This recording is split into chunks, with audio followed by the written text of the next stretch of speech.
positive energy all the time. Q&A, Q&A. So let's get it going. Hey, what do you think about the dude killing a lady or unaliving a lady in Tanzania, Zambia? Um,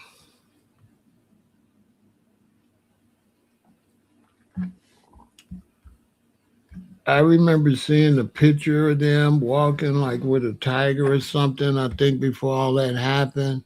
And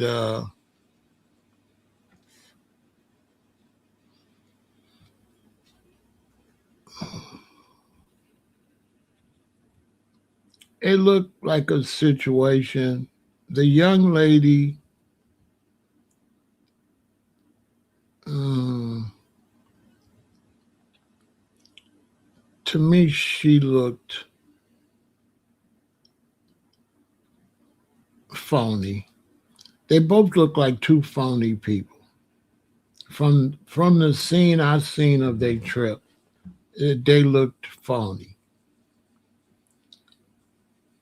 to me. They didn't look like a real couple to me. It looked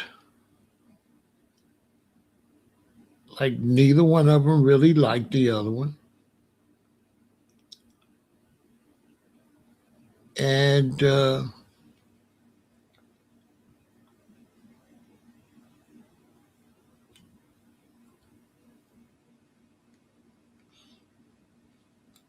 from the way she was moving, to me, it looked like she set herself up for that type of situation.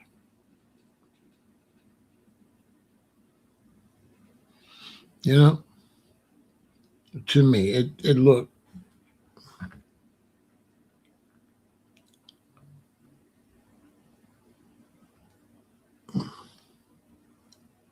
I've seen mental issues on both sides. To me, they both looked like they had some type of social mental issues. That's what it looked like to me. He, right off the top, he didn't look friendly. He didn't look. He didn't look.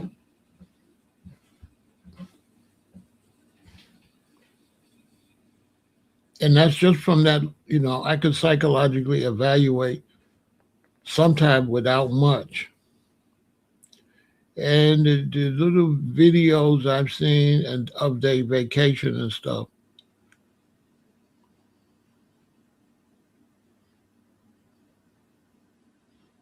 mm, it looked to me she just put herself in a dangerous situation. And I don't believe I don't believe she didn't know he was dangerous. That was the first time. That was if he did react in a violent way to her, it definitely wasn't the first time. Definitely. If I just judged him by his mannerisms, he looks like he's into some pretty rough type of sexual activity to me. His mannerisms would be maybe like on the sadomasochistic side. I mean, that's how he looked to me. As a black man, we have to read white men. We read white men better than black women do because we have to deal with the police. So we could tell what kind of, especially my generation. I'm older. I'll be 70 in less than 2 years. So I could read them. I put it to you like this: if he's a cop and he pull you over, it could go bad, especially if you're up on a dark road or something somewhere. From me just looking at him, I can't say that's factual, but that's what I read from it. So they look like two crazy people. She looked crazy. She looked. Mm, she looked like she promotes self hate or one of those weirdo kind. A lot of people talk about him being a mixed race, but that don't got a lot to do with it. It's his. I know a lot of mixed couples, and you can see the husband, you can see the wife. If the husband's white, the wife is black, you can see they're really in love, and you can see he's a nice guy and they like each other. With that uh, video and picture of them, I didn't see a nice couple. They ain't look like a couple to me. They did not look like a couple.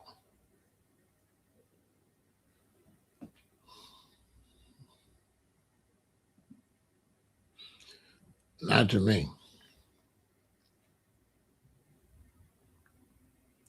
But it'll all come out. Yeah, it'll all come out.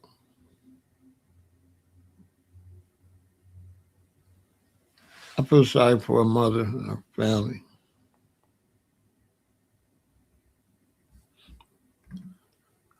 Kathy said her new job is using facial recognition to clock in and out. Ooh, here they go, huh?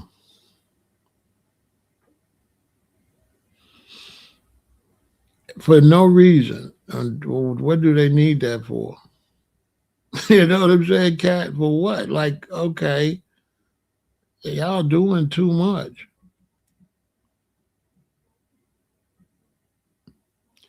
So I'm doing a Q&A.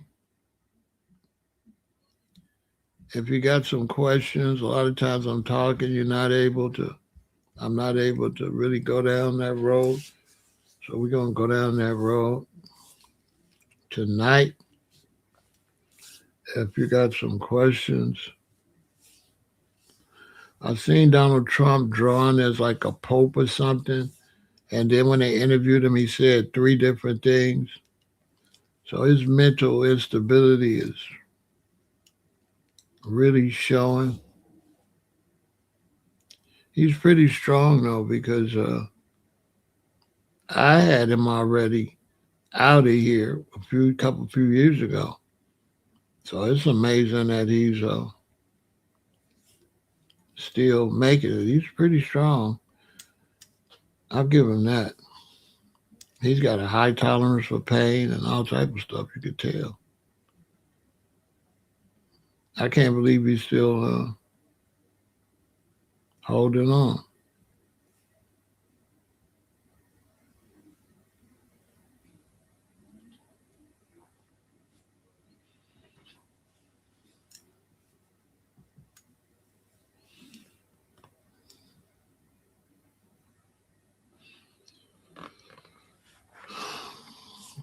A lot going on.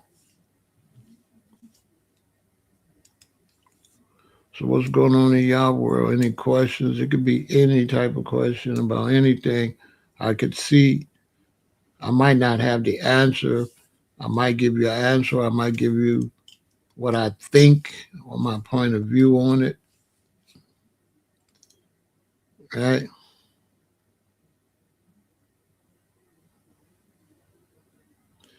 You say if the Democrats they have a chance to win the House and the Senate, if so, they will impeach him.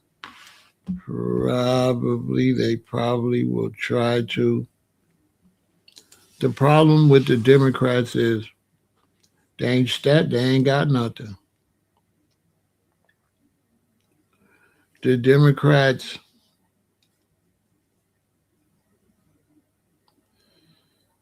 the whole idea that you run in because you better than some other party, but then you don't have nothing, that's getting a little tired. It's like, okay, yeah, you're better than him, then you get in there, okay, but what are you bringing to the table? Nothing.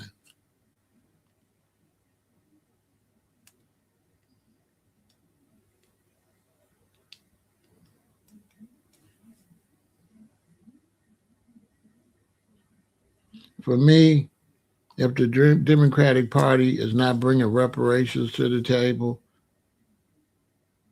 and um, if the people that vote for Democrats not pushing reparations, uh,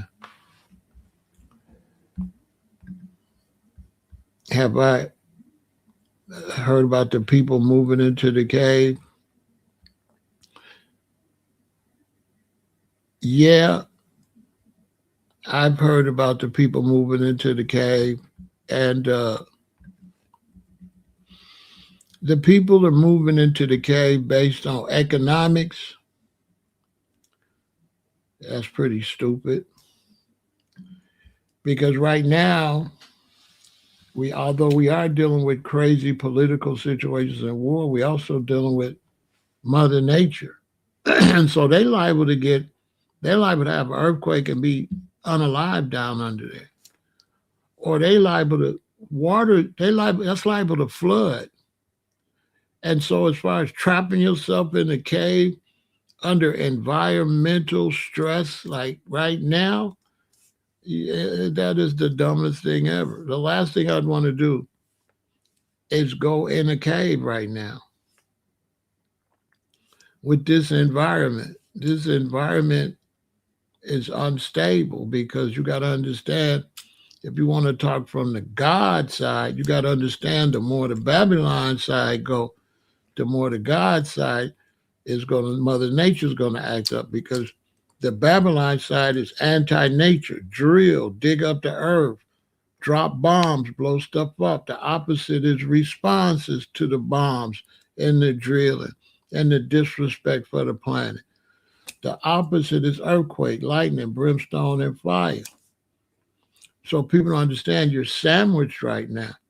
You're sandwiched between God and the devil. The devil's going to have his wars, his famine, his and that, and then on the God side, it's going to be disease, pestilence, earthquake, lightning, brimstone, fire, flood, tornado. So they running from the frying pan into the fire. I ain't going parking down up under there like that. I see them go down there. I said, man, they go, but good luck with that. I wouldn't go down there. And then when you go down there and society collapse, then that's when you get trapped in a new crazy society, because somebody gonna try to be the boss of all of them. And whoever try to rise up and be the boss of all of them might be crazy. So now you underground with some lunatics that's doing whatever they want to do to your daughters, doing whatever they want to do to your wife, rationing out food. The leaders down there gonna get all the food. The followers ain't gonna get nothing, because you're still gonna have leaders and followers underground. You know what I'm saying?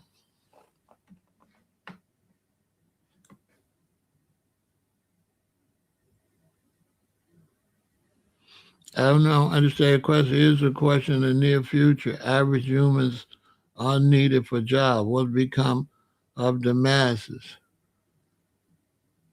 Uh, well, I can't really say what become of the masses, because that's not the whole story. So that's just one story, John. So I can't really ask what's going to happen to the masses, because you left out floods, tornadoes, storms, droughts, right? We're running out of water, right? The dams is about to, okay? The Colorado Dam, if a little less water, the Colorado Dam's going to cut off. 7 states ain't going to have water. So you have to put all that into the mix too.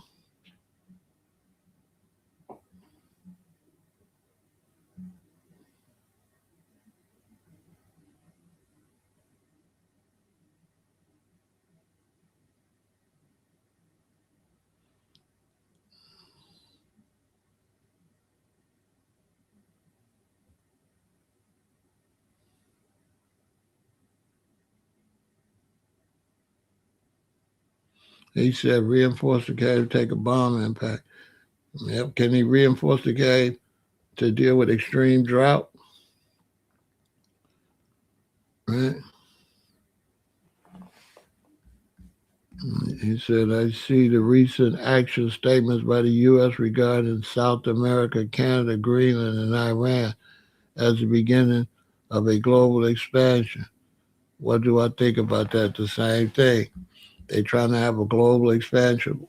First, the United States is looking for a global expansion because of Mother Nature. And so, because Mother Nature is wiping out so many crops, in order to get the amount of crops they need, they got to grow. They got to grow 3 times more. So they got to find somewhere else to grow this food in order to harvest the amount they need to harvest. So they're looking for land because the United States is not going to be able to grow enough food to feed everybody because the natural disasters is going to wipe out the food. They tell us all the time. Last year, it got warm in Georgia. The peaches started to sprout, come out. Then it got cold. It killed the whole peach crop. We also recently in California lost a bunch of almond crops. We've been losing crops to the environment. So they need more places to grow. They need more places to grow food. I don't know. You asking questions or you making statements? This is a question. Ask me questions. So I don't know. When you say I don't think so, I don't know. You gotta. That's not a full sentence. You don't think so? What? I don't know what you're saying. I'm talking and reading all these things.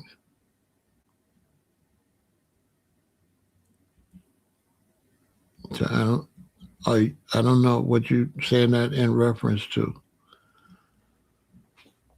So uh, they got to expand. They got to expand. So and everybody's got to expand. So that's where the war comes in at. Everybody's got to find more land. Russia's got to find some land. Europe's got to find. Everybody's got to find food. They need more food. As the population keeps growing, they need more food. In the meantime, they're going to try to get you from stop having babies. They're doing a good job at that. So they're going to psychologically get you to not be in relationships and not have no babies. They don't want you to have any babies. That's beginning to work too. You got a lot of men say they don't want no babies. They only have no baby till they get 40, which is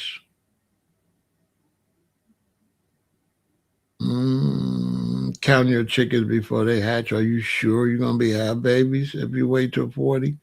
So that's a little weird. What else is going on?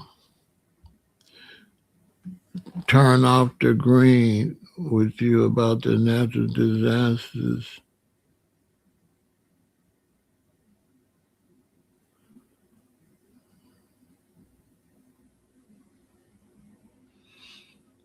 Um, I mean, barricading themselves in the cave ain't gonna help them fight against Mother Nature.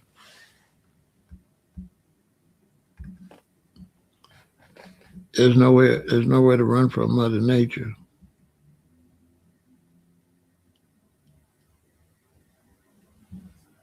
If I was 20 or 40 years younger, what would you do in terms of making money? Uh, I can't really say what I would do because most people, you got a lot of different ways to make money. And so people have different drives to make money. Some people look for things that make money. Some people create ideas that they want to make money. So it's hard to say what I would do. Would I look for things that make money and do that? Or would I try to create something to make money? Because those are two different processes. There's the process to you create something or a business to make money. Then there's the process where you find out where money's already at and you try to jump into that industry. So I can't say which one I would do.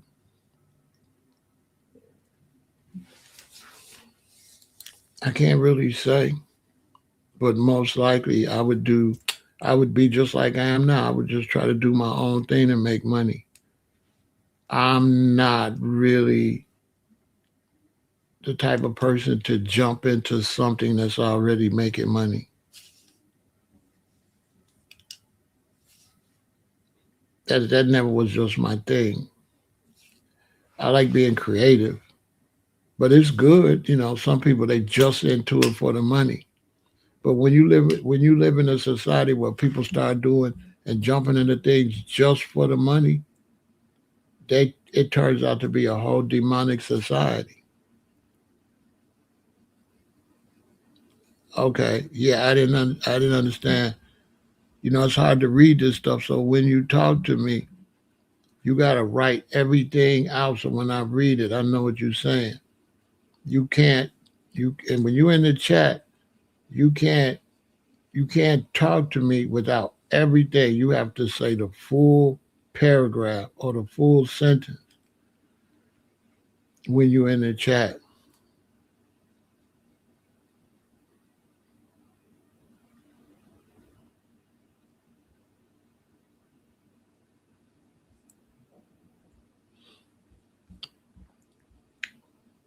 Much respect for the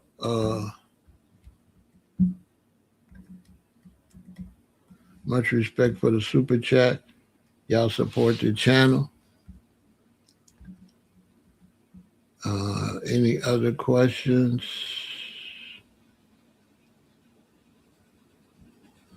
Let me make sure I didn't miss any questions. Where do you feel the great wealth transfer will come from? What great wealth transfer? I don't necessarily believe in a great wealth transfer. I don't the concept of a great wealth transfer is a bad concept anyway, because a wealth transfer is just basically saying the same system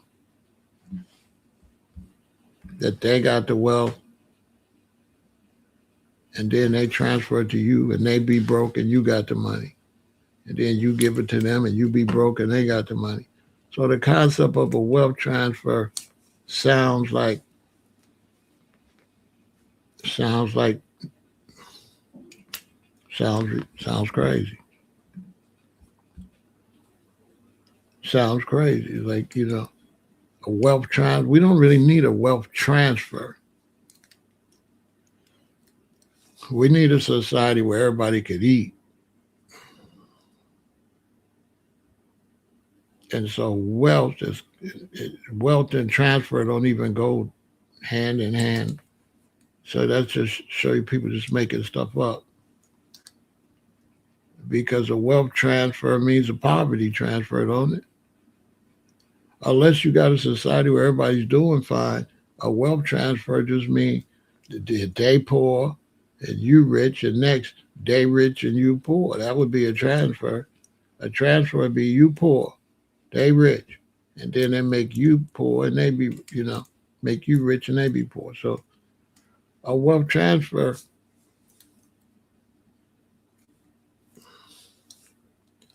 I don't see how that could happen. You would have to transfer and be the CEO of these big companies. You would have to transfer and control the airlines. You would have to transfer and control the media. You would have to transfer and control the government.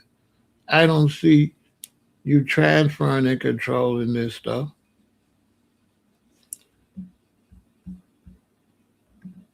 Reparations. What's your question? You've been stacking a lot of food because of the prices going up. I'm a father of 6 kids. Plan ahead would be the smart thing to do. What you think about it? Definitely, whether you got 6 kids, 2 kids, or just you by yourself or you and your wife, you need to put food up because food ain't guaranteed. And that's why history is very important. You know about the Dust Bowl, you know about the Great Depression, you know about World War One, World War Two. So last thing you want to do is live in a time period and think that the time period you live in, things won't repeat that happened in the past. So you have to always look at the past and know that whatever happened in the past is going to happen again in the future. So food security is super important. You know, when I grew up, we always had food security, but your parents didn't tell you that's what they was doing. What I mean by that, when we would be growing up, and you go in the kitchen, and then you got the sink right here, and then you got these kitchen cabinets right here and there. And little did we pay attention, the kitchen cabinet always had a bunch of canned food in it that we necessarily wasn't eating. There was also always food in the closet. There was always cans of food in the closet that we really never ate. We never really ate all our food before we went shopping. My mother always went shopping and buying food, but there was always canned goods and dry goods there.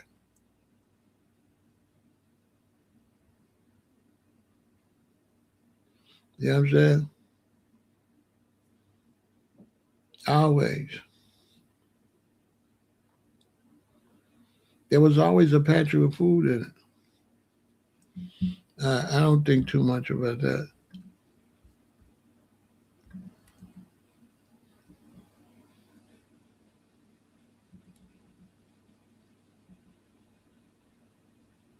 So yeah, you wanna keep food. You definitely want to keep food. Nowadays, you want to keep food. You want to have water. You want to have food. You want to have water. I'm going. I got a bunch of stuff I saved. I'm going to go do a second batch this week. Probably like Monday. I don't like to run around on the weekend.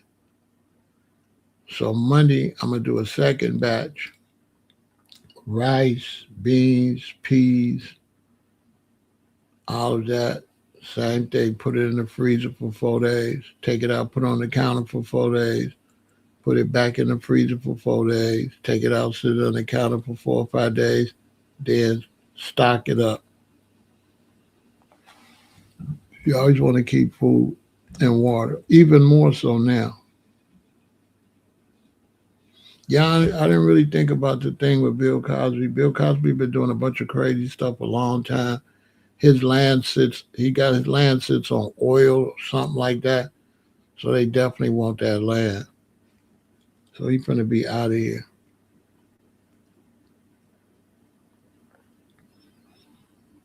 I don't wish nothing bad on him, but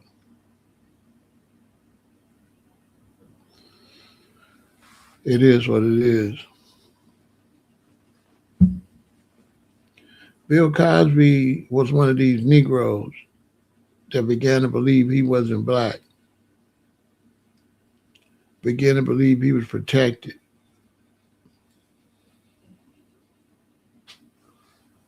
And then he FA and FO. I never really liked him. I never liked him.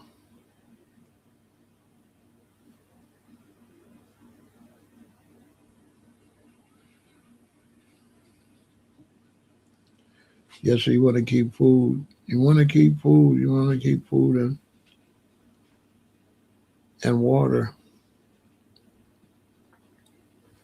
We got any more good questions? We getting some good questions. It's a whole bunch going on.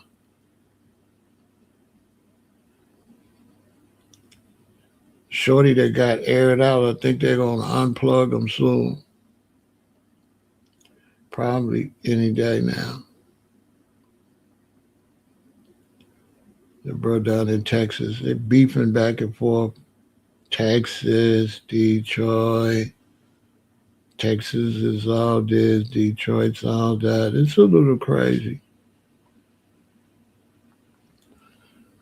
People in Texas are kind of tripping. The internet gets weird. I can imagine because you know what I'm saying. But they're kind of going back and forth, and Texas against Detroit. The ceasefire already had a time limit, so the ceasefire was only going to be for 2 weeks. The ceasefire is going to be over. The ceasefire was only supposed to be for 2 weeks. We finna end the second week now, and if Iran doesn't agree, America's gonna blow it up. Yeah, they're gonna blow it. The ceasefire was for Iran's benefit.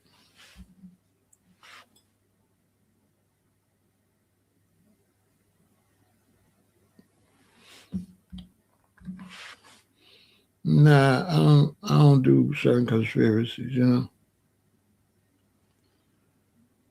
Yeah, I don't.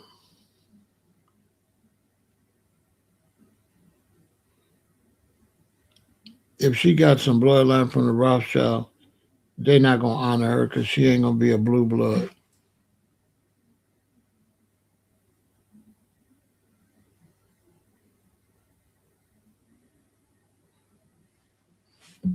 Is the peak of the ice? No. They just say let nobody know no more. Tom came back and he's doing it quietly.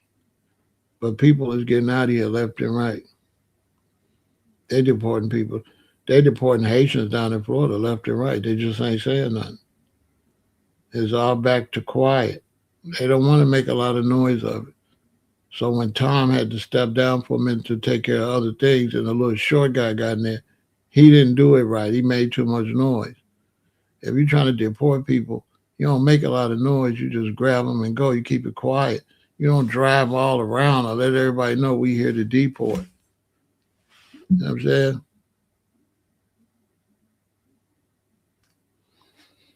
To bring the National Guards to Chicago,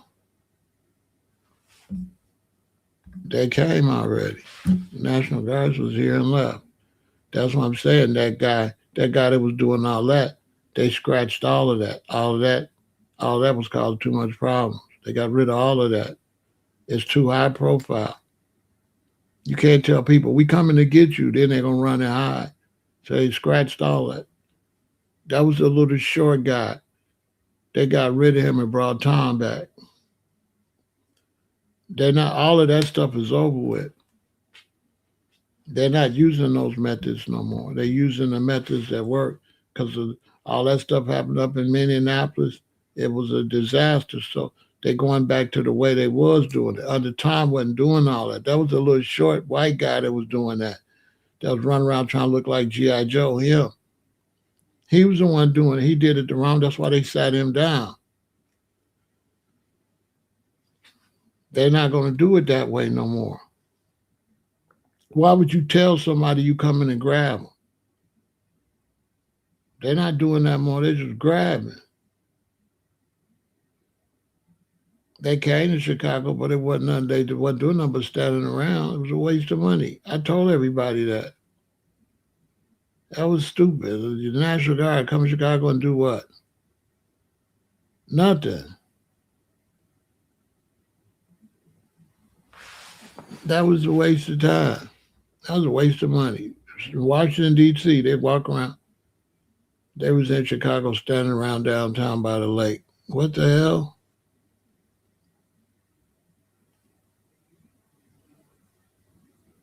I don't know if y'all been to Chicago, but the National Guard, what the hell are they going to do in a big ass city like this? You know what I'm saying? What are you going to do in Chicago?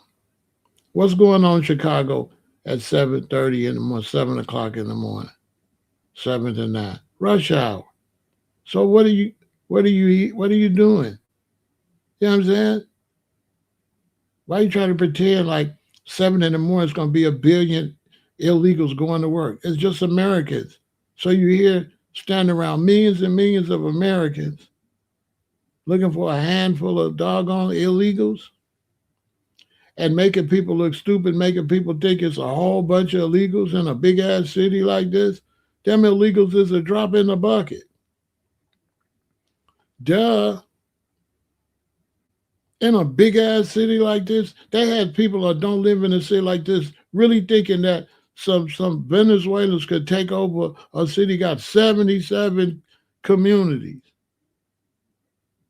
This is the Venezuelans in Chicago. You know what I mean? It's not just the fact criminals. Where you gonna find them at? You understand? And so when they put this information out, people that live in little bitty old towns and stuff, they get the wrong impression. You'd have to come to Chicago and you'd be like, oh, hell no. You know how big this city is? It,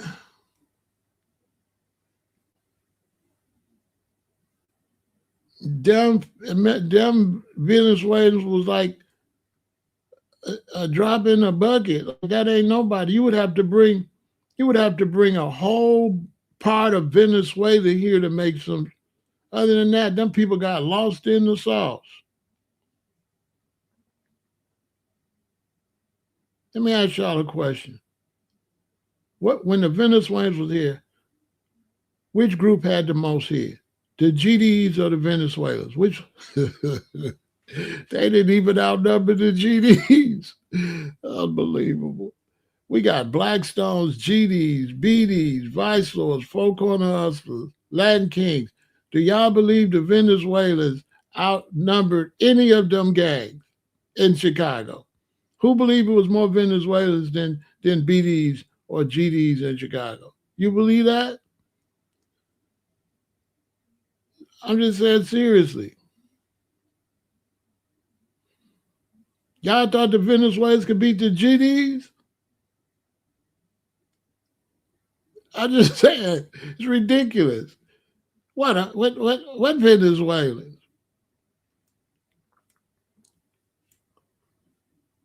Venezuela's a long way away from Chicago. How many of them you think it get? The only ones here was the ones that the Texas government put on the bus and sent here. How many buses you kidding? Okay.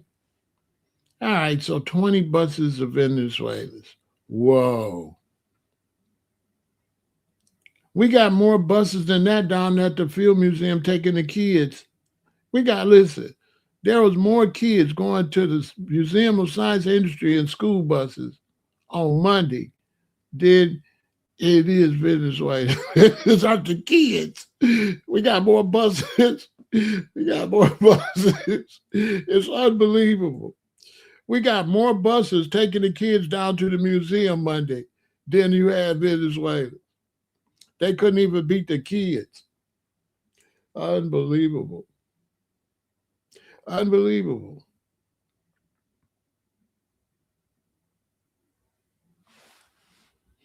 Crazy as hell.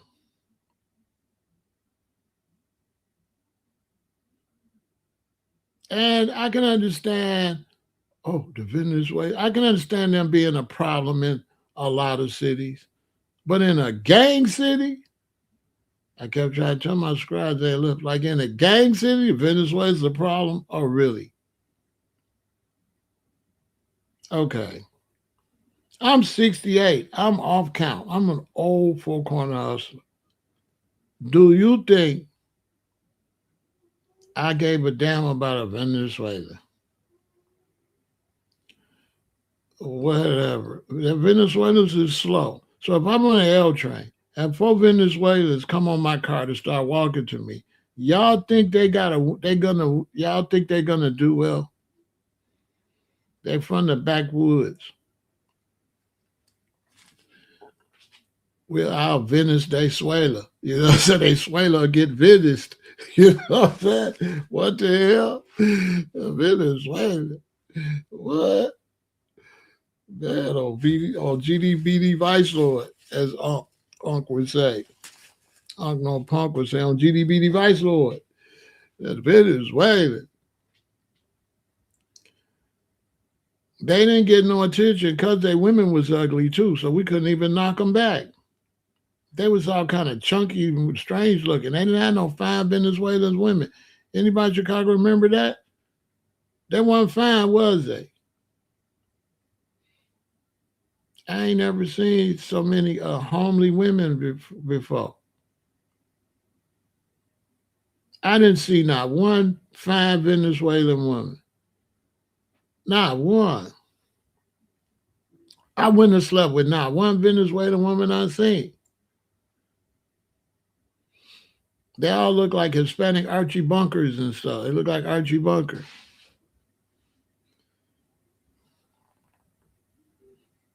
They was chunky and straight. They wasn't none fine. Because we would have tried to knock their back out. Put on 3 condoms so you won't get the Venezuelan HIV or Venezuelan gonorrhea. You don't want the gonorrhea. You know what I'm saying? It's bad enough gonorrhea. You don't want gonorrhea. You know what I'm saying? You don't want no Venezuelan gonorrhea. Probably ain't no cure for that. You don't want that. Because they used to be out asking for money and stuff. They were strange looking. I didn't see one cute one. Not one.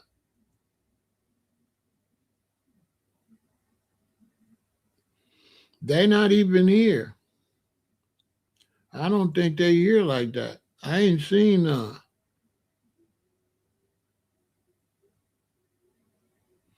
I ain't seen none. Listen, I wasn't worried about them because once serious Chicago winter, they going to leave. The Hawk, you know what I'm saying? That year they came up here right before the winter, and man, they was freezing. They was freezing. I know they got the hell out of here when that Hawk hit them. When that Hawk hit you,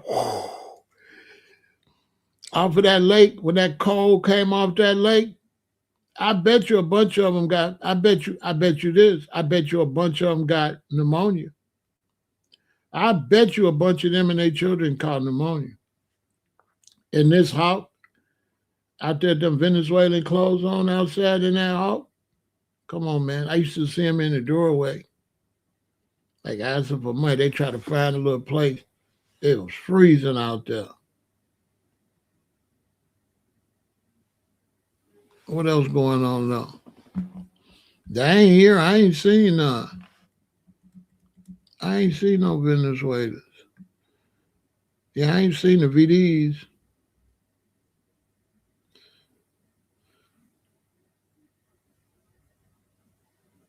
Yeah, I ain't seen the VDs.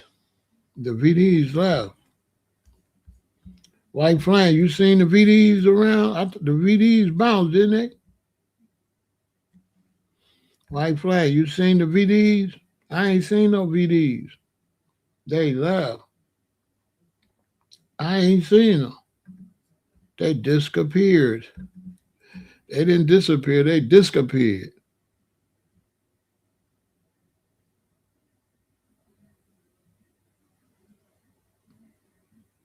Yeah, I ain't seen them.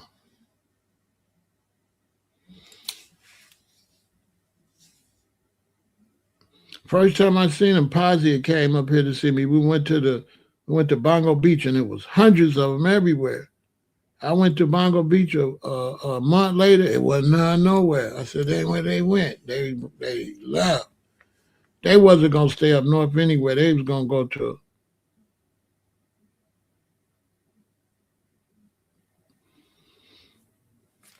They didn't bring them in. They didn't bring them in. They ran across the border. The governor got mad. He put them on buses. He sent them to New York. He sent them. The governor of Texas sent them to D.C., New York, and Chicago. They did not. He was trying to protest Biden, letting Biden know you got to do something. We don't want all these people here in Texas.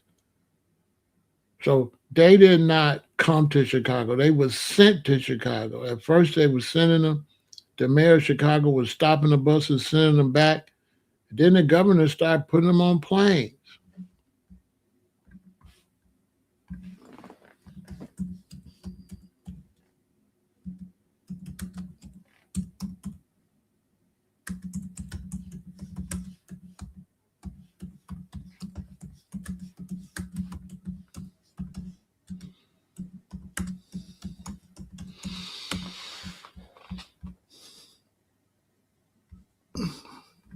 Let me show you because a lot of people don't be knowing the history. Big Pharaoh gonna get you straight. See? There you go right there. Bada bada. Texas Governor Greg Abbott began chartering private planes in December 2023 to transport migrants from Texas border directly to Chicago. These flights often arriving in O'Hare International Airport without prior coordination. That's how they got up here. He sent them.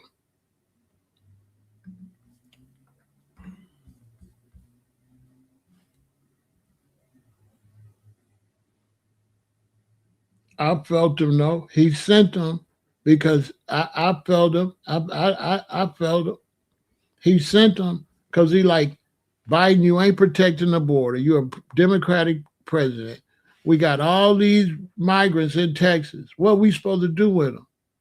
So they did Texas dirty. You leave the border open, all these people come to Texas. What you want Texas to do? He did right.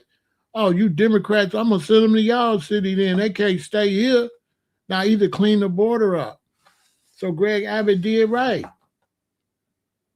Because they was doing Texas and man, Texas, New Louisiana, all of them was gonna have to deal with that. They was gonna let all them people pile up down there.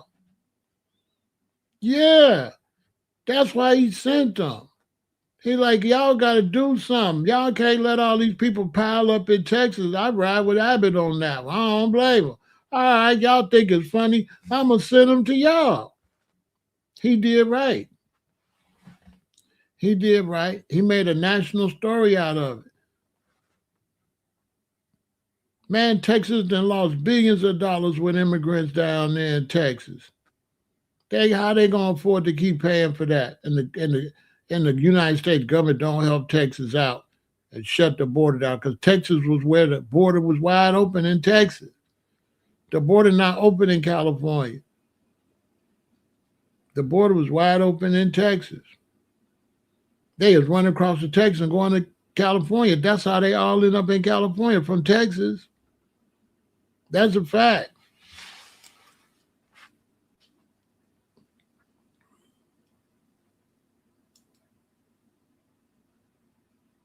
California trying to help illegal immigrants. California is bogus as hell. And black people in California, y'all weak as hell. Y'all gonna let the government let a bunch of Hispanics take over all you did, all black people did in LA, and y'all gonna give all that away? All that hard work under Tom Bradley and all that black, all them homes and all them houses and all the hard work we did in LA, and y'all gonna let some Mexicans in them and Venezuelans come take our property that we developed in Texas?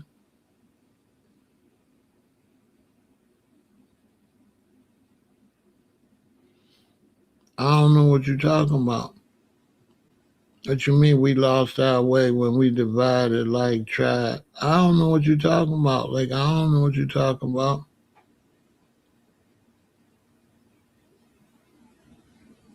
We should be Afrocentric living. Afrocentric niggas is broke. We ain't doing no Afrocentric. Afrocentric is trash, bro. Afrocentric ain't about no money. How you gonna have Afrocentric living? You gonna have Afrocentric buses? Cause we need buses, we need cabs, we need trains, we need jobs. You got some Afrocentric drive? Oh, Tribe Called Quest suck. Them niggas had potholes in my lawn. I ain't listening to them. Why would I listen to a nigga that lost his wallet in El Segundo? Go find it. You know what I'm saying? Boy, I ain't never listening to no dude named Q-Tip. They was trash. Tribe Called Quest was trash. That ain't Afrocentric. Yeah, I'm glad you said that. No, them dudes like that ruined black consciousness and black power. Weirdo groups like that. That wasn't no Afrocentric. Wasn't nothing Afrocentric about that. That was LGBTQ, and you know it. You know what they was. Queen Latifah took a long time, then she finally let us know what the flavor unit was. They was telling us that money was in her middle. There was money in the middle, money in the middle. No, that wasn't Afrocentric. That was LGBTQ using Afrocentric to come into the music business because it wasn't okay to be gay yet. Yeah, this big Pharaoh. Somebody got some more questions?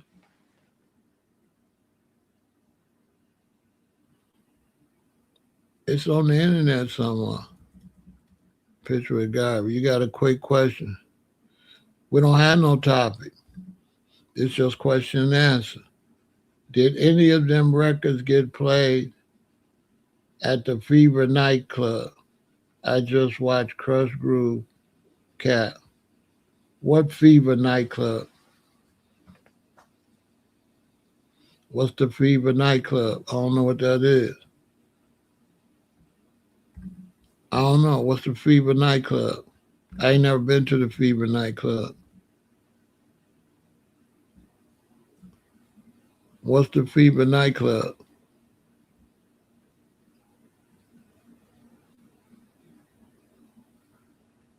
Yeah, that getting my pictures, bro. I do deep research. So to get pictures like that, you gotta. This is what you gotta do. You gotta to get the pictures like that. You gotta hit the picture. You gotta hit the picture. Then when you hit the picture, it on the side it's a lot of pictures. Then you gotta go there and hit that. So sometimes you gotta hit a picture of a picture, open up more pictures. Yeah, I ain't listened to that. I ain't listened to that. Yeah, they was bootleg. Tribe Called Quest was horrible. Don't put that under nothing Afro. That was LGBTQ. That wasn't Afro. Remember Queen Latifah had all that Afro stuff. Ooh, ladies first. And she had all that the Queen clothes on. And then we find out she was LGBTQ the whole time. You know what I'm saying? Yeah, Tribe was whack. It was trash. You know what I'm saying? I didn't like them. I didn't watch them. But to each his own. I ain't never like Q-Tip and them. Yeah, I ain't not like that. I ain't like them. That was that weirdo stuff. You know, back then when we watched Rap City and stuff, we had to watch everybody's stuff. You know, they had different stuff for everybody. You know what I mean? So we used to just have to suffer through it just to see what we want to see. You know what I mean? You know, you want to see, you know what I'm saying? NWA, or you want to see Rakim, or you want to see Big Daddy Kane. So you gotta watch Take Me to Another Place. You gotta watch them first, them weirdos first, to see what you want to see. It'd be 40% of the demographic. What demographic? What's a demographic? What's a demographic? A graphics of some demons? Poor Righteous Teacher was decent.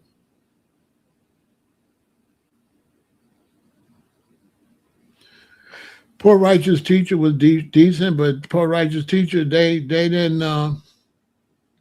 Poor Righteous Teacher didn't. Uh,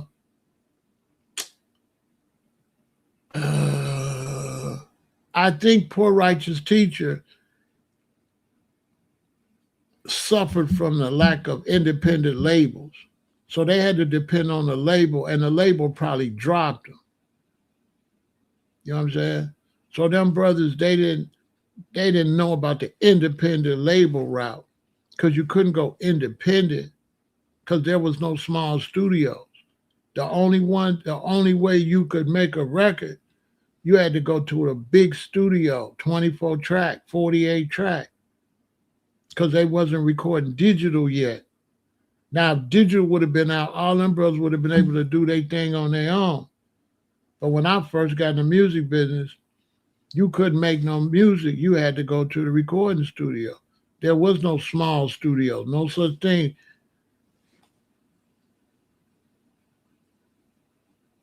No such thing. There was no. You couldn't record to yourself until Pro Tools. Pro Tools began to open it up. Yeah, Pro Tools was the beginning of independent music.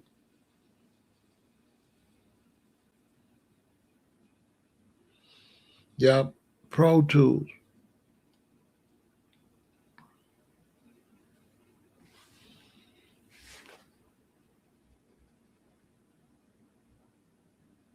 But black conscious rap wasn't gonna never go nowhere anyway. Yeah, it wasn't gonna go nowhere.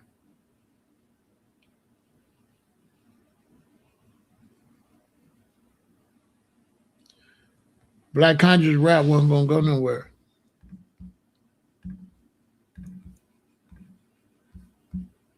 Let me break that down. This is facts. Watch this. This is facts. Nobody gonna tell you this. That's why I don't know why I ain't getting no donations or nothing. Y'all be hating. But watch this. All right, let me see.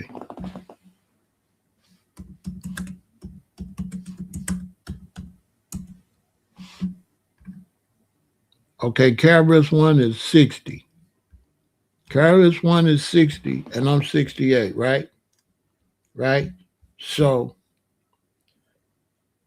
that means I'm 8 years ahead of KRS-One, right? So now, when KRS-One came out and all of them, Public Enemy and all of them came out, right? Right? When they came out, right?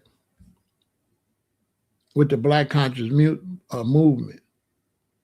When the Black Conscious rap came out, they was like 8 years too late. You understand what I'm saying? They was 8 years too late. The Black Conscious rap came out behind the Black Conscious movement. You understand? Now, if they would have came out right here now, when I was this age, they would have went somewhere. But they didn't come out till like 6, 7 years after this.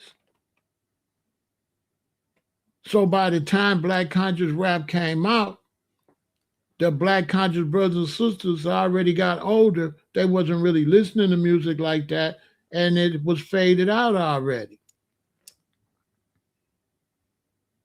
They came too late.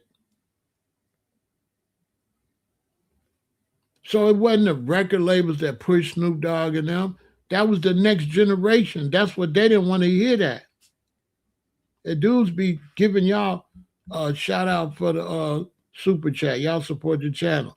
They be lying to y'all, giving y'all the wrong information.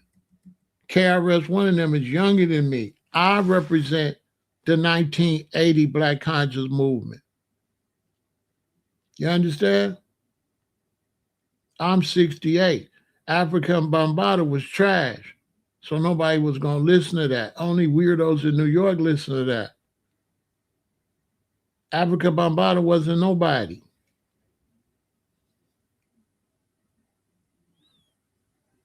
African Bambaataa wasn't nobody.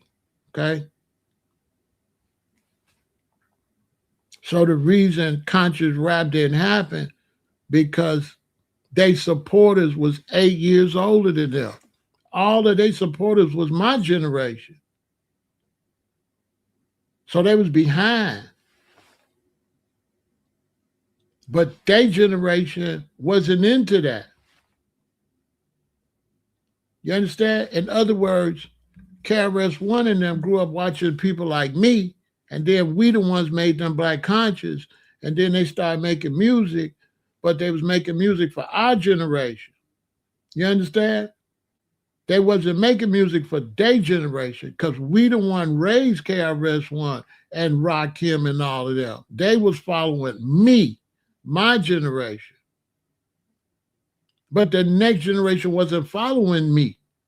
So they wasn't going to be interested in their music. They was making music for an older generation.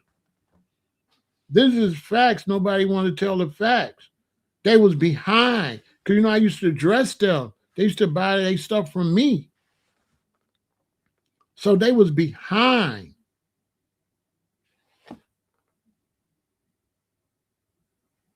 They was behind the times.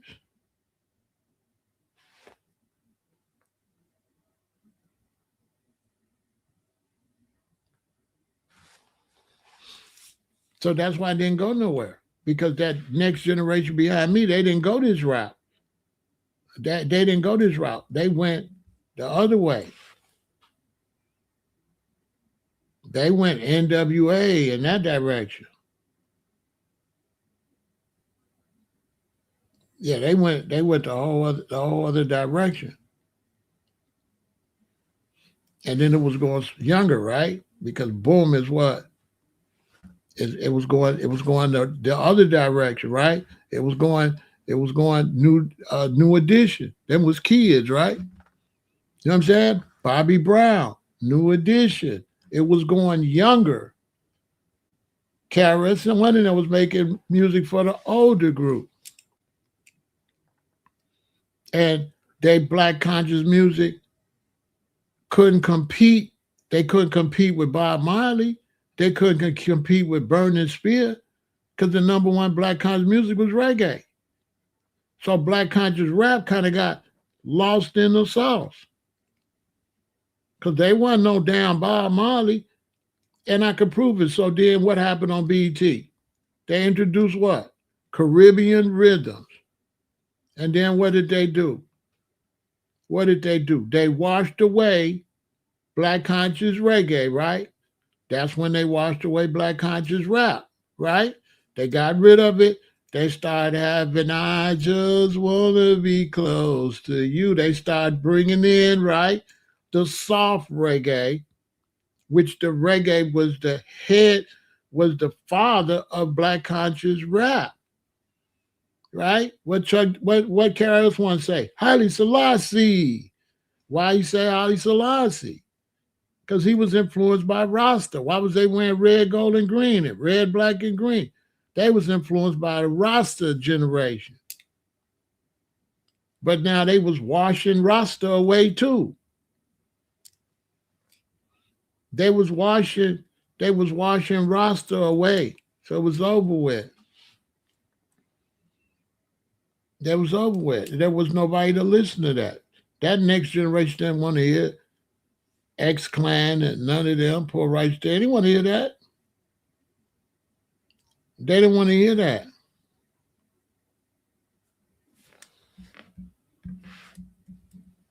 That was over with.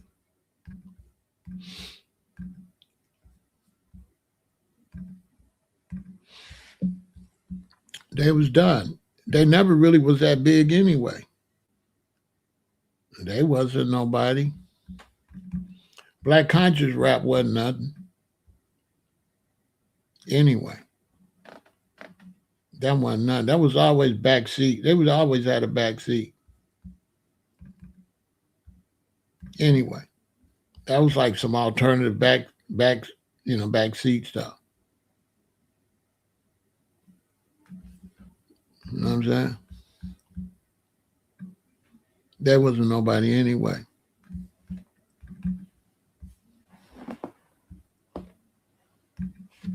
You know, it was backseat stuff. Anyway.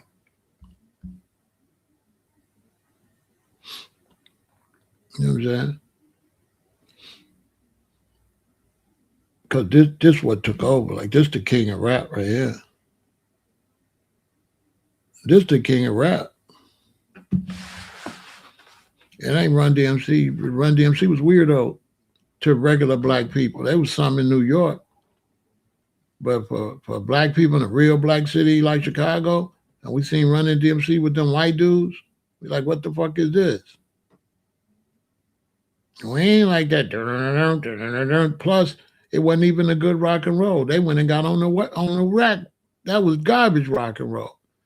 So Run DMC didn't even get on the good rock and roll. They got on the rock and roll that was trash. Because the good rock and roll is And she's climbing a stairway to heaven, and money was the good rock and roll. He went and got on the trash rock and roll. So even rock and roll people, we didn't like that. Nobody liked them dudes. Them dudes was washed up.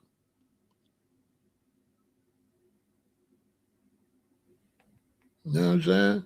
So they was in that stuff in New York, but that stuff in New York wasn't going to go nowhere in Detroit, Chicago, and stuff. New York, an immigrant city.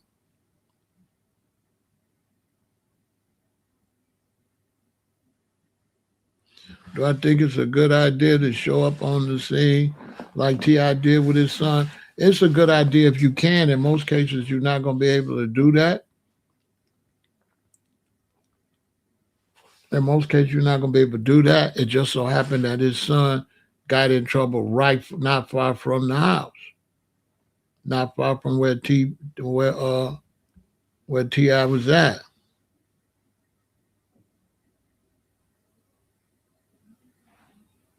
Now I don't know about Lincoln Park. You know what I mean? It's really big Pharaoh. You know, if you ain't Black Sabbath, if you ain't Black Sabbath, if you ain't Led Zeppelin, if you ain't Pink Floyd or somebody like that, you trash. You bootleg.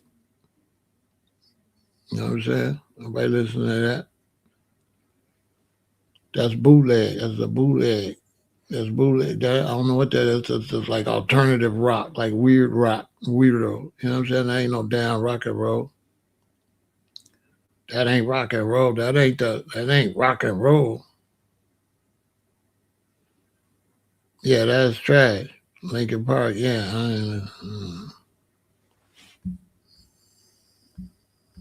yeah, I don't listen to that. All right. I don't know what that is. You know what I'm saying? Yeah, that's that bootleg shit. You know what I'm saying?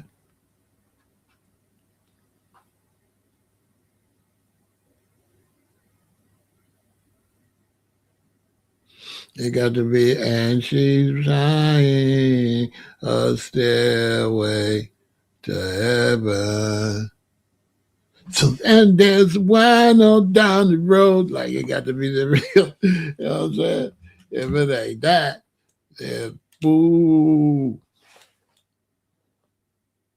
What I'm saying is every music had its highlight period, and then it had the other stuff. And some people missed the highlight. You know what I'm saying?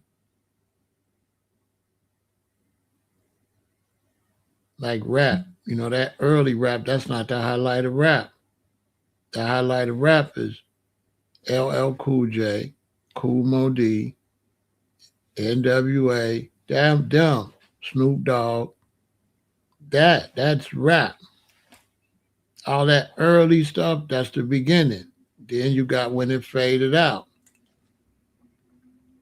Then you got the main classics. You know what I'm saying? Biz Marquee was in the early part when it was kind of whack. Because nobody would have listened to no, you got what I need, boo, sit down, ugly man. Nobody would listen to that shit.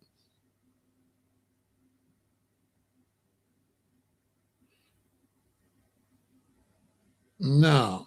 When you talking about rap, you talking about, and you can't knock the hustle. You talk about Jay-Z.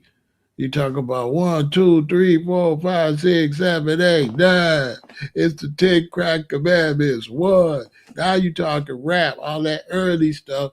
Yeah, that's the baby part. That's the little weirdo part. Every music got, like rock. Rock got the early part, dingy, dingy, dingy. Then it got Rap got the dingy, dingy, dingy. Then you got Reggae got the then you got you got the main parts. When you get to reggae, if it ain't Steel Pulse, Burning Spear, Bob Marley, that's the that's the reggae. All that early stuff and all that later stuff, no.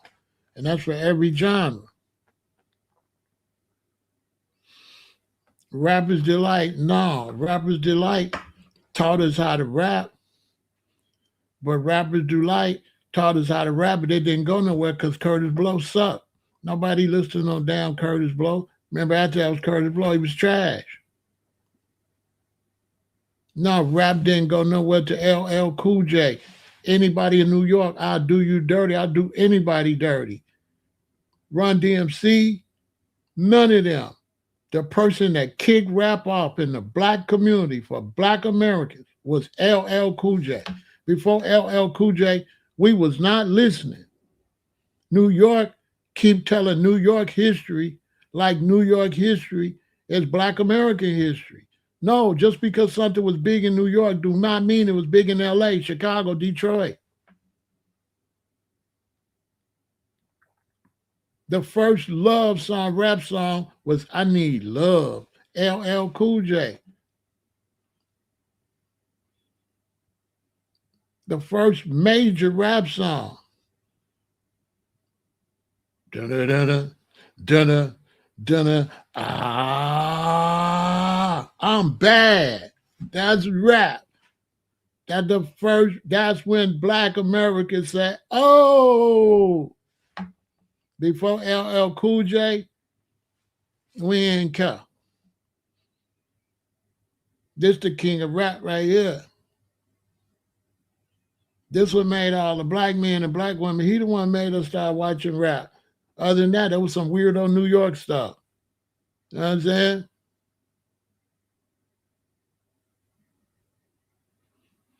Yeah, I was on Soul Train when Soul Train started. Soul Train started in Chicago, and you used to go to Sears. It was a store, Sears and Roebuck. And we kids in like 6th grade, 7th grade, 8th grade, and you would go to Sears, to the record department, and you would fill out your form, and you would go on Soul Train. And then Soul Train moved to LA. When Soul Train moved to California, they still had Chicago Soul Train, the original. The California Soul Train's bootleg.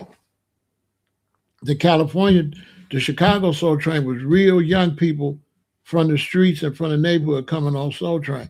California Soul Train, that was a dance modeling school. Those was all models.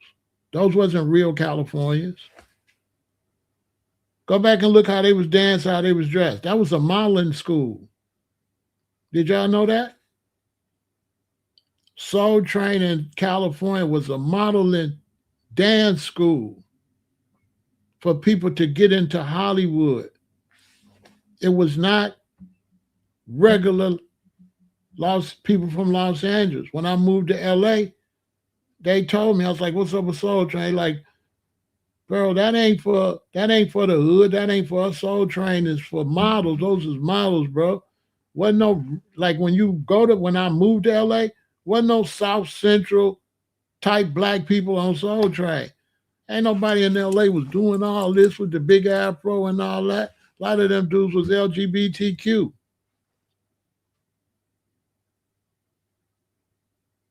know what I'm saying?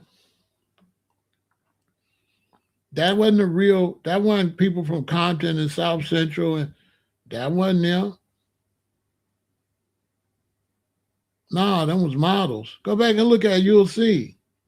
Why you think so many of them were so all light-skinned and all dressed the same? That was make-believe. That wasn't, but when it started here, regular people used to go. I went on Soul Train, I think I was about 6th grade, 7th grade. Used to go to Sears. Used to go to Sears. So Soul Train in Chicago came on like UHF. You know the UHF channel? Like channel 32, I think, or channel 26 went out. Then it moved to channel 9. It moved up to channel 9, WGN. And then Don Cornelius went to California. And Clint the Gent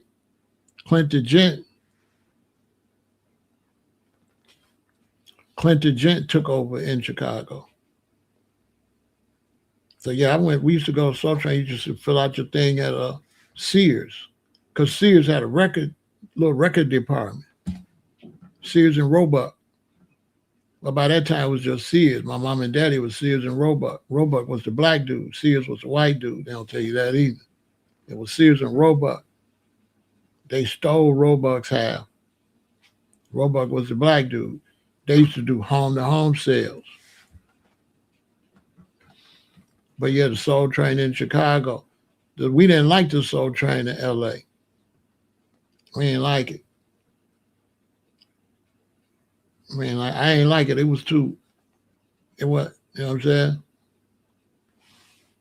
I ain't like it. Let's take a break. Let me ask me some more questions. You got some more questions? I don't want to stay on that. People got other questions. So you got some more questions? Ask me some more questions. We'll get to it. We'll make it happen.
I got an LA Soul Train story though. I'll tell. I got a LA. I got a Soul Train story. LA. I'll tell that.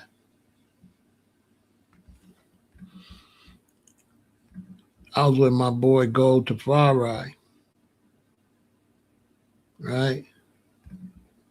We had a band called the Roots of David. That's Gold in the front. He was black and Puerto Rican. That's me. You can see me right there behind them. And most of these brethren, they was from the Virgin Islands. They was from the Virgin Islands, except me right there and the brother all the way on the right. That was my little youngin. He from Pasadena. He from LA, right? So so the so Gold, me and Gold, we riding around.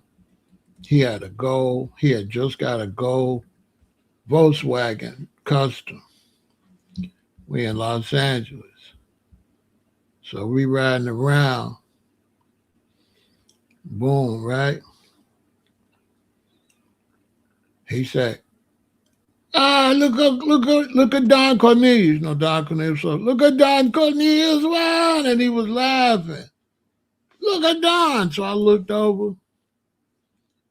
I said, I don't see no Don Cornelius. He like, Don right there, Ramesses. Right there, Don Cornelius, man. I look.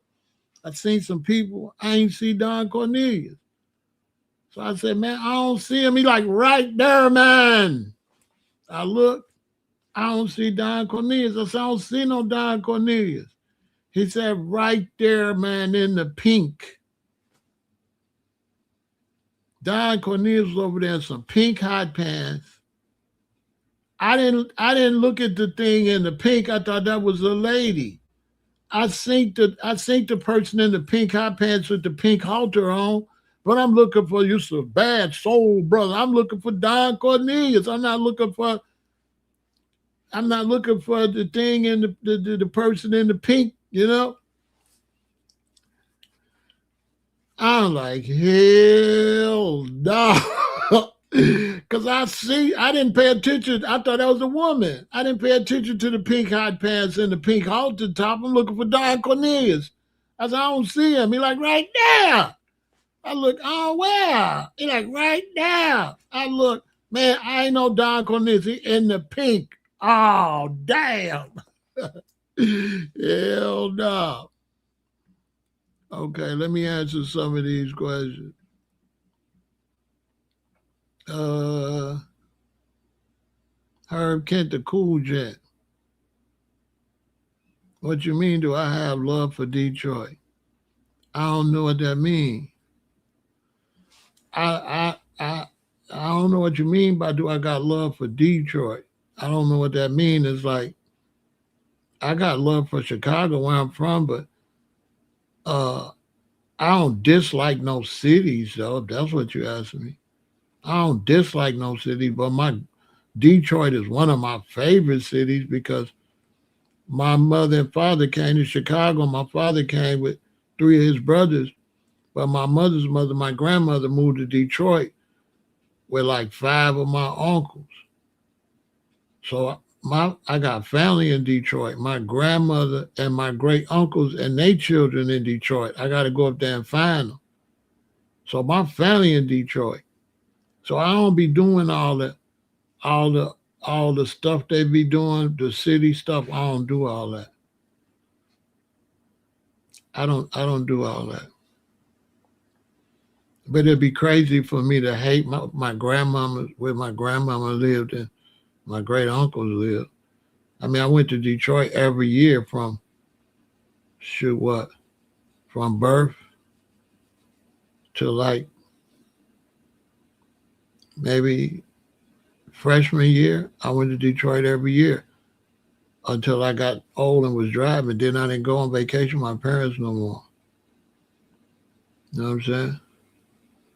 I don't know. They're either the Midwest or they not. It don't matter if I consider them. What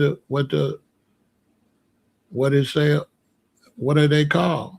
Are they called the Midwest?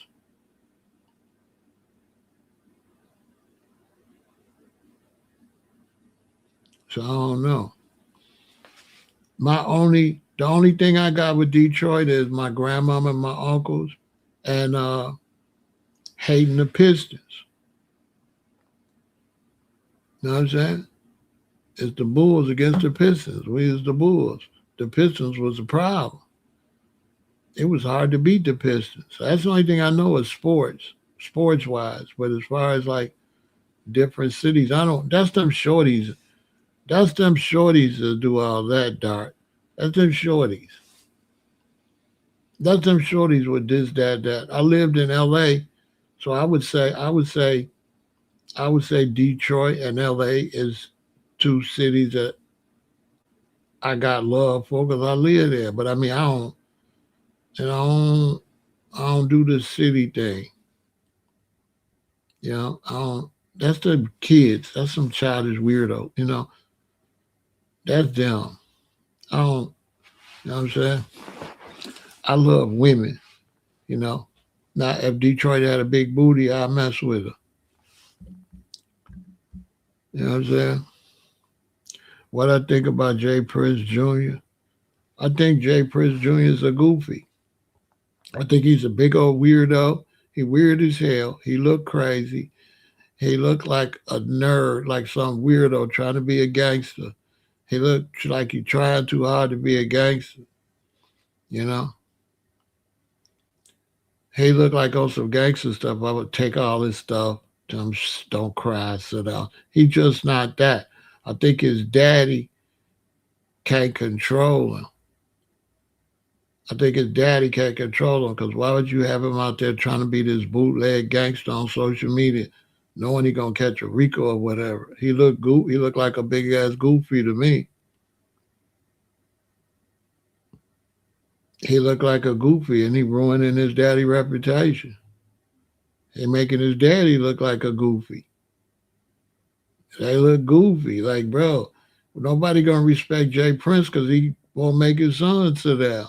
So are you a don? You can't even control your stupid ass son. I'm just saying. But it's cool. You know, Jay Prince, he be riding under GD kind of like, but he ain't Larry Hoover. This really Chicago. And a lot of folks don't like Jay Prince, but I ain't gonna get into that. But he ain't, you know what I'm saying? A lot of board members don't like dude like that. They feel like he got rank he ain't supposed to have. You got dudes went to prison and stuff to rank high, and here come this nigga just because you got some money. A lot of people don't respect dudes like that. I'm just saying. Word on the street, little birdie told me they don't really like dudes like that.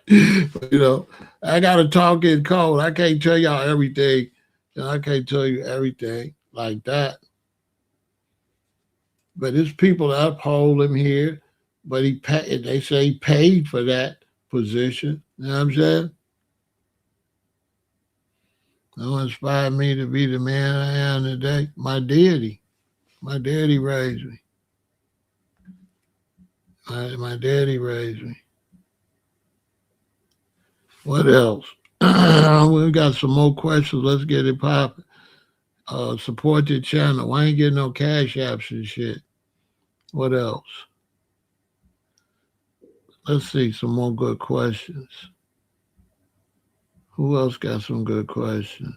In your opinion, who was the best reggae band ever?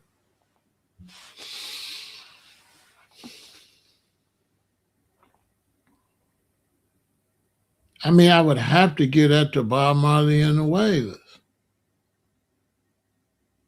Although I never seen them live, I had to give it to Bob Marley and the Wailers. Hands down. They got drum and bass players at the top of the game. Ain't too many people better than Family Man and now. You got the odd threes, you had the females, you had the total package. He had the odd threes. He had the two guitar players. He had the one guitar player that played like rock and roll. He had the other one to keep the chink going. And then Bob Marley. Bob Marley was the Bob Marley, right? Bob Marley. When you play reggae, because I played in reggae bands, and anybody that played reggae back then will tell you, Bob Marley was the epicenter of reggae. Everybody that played reggae wanted to be serious like Bob Marley. That's what was taught in our reggae circle. Bob did not play at rehearsal. So Bob Marley is the foundation of reggae because everybody know that when you came to rehearsal with Bob Marley, he don't play with the music. He don't play. They used to say Bob Marley will throw a coconut at you if you come to practice playing. Facts. And so everybody played reggae up to the standard of Bob Marley. You would have to be in the culture to know that. Yeah. Because they say Bob did not play when it came to music. None. There's not going to be no joking. There's not going to be no playing when it's time to rehearse that music. So he the best. They the best. He set the standard. All of us, everybody. It ain't a reggae person that played that would tell you I'm wrong. I don't care if it's Burning Spears, Steel Pulse, whoever. They all played up to the standard of Bob. Bob set the standard of reggae as far as being serious. Facts.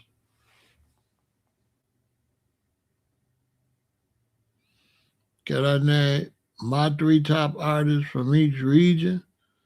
You mean of all times? I don't really got no top artists because I always listen to the youngest music.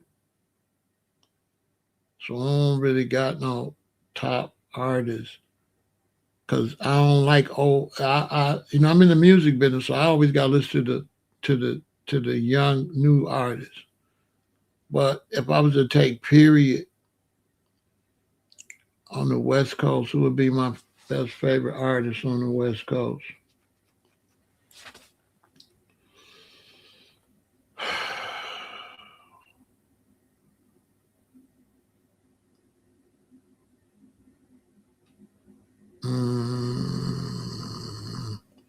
On the West Coast, I'd have to say I get at the Tupac. Tupac was the best in the West because that's where he was at when he did his music. Down south,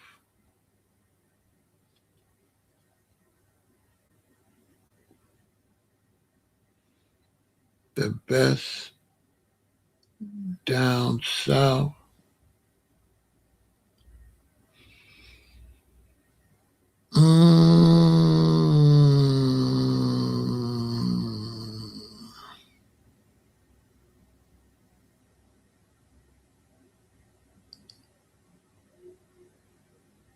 Nah, goody, I don't like weirdo stuff. I don't like no weirdos.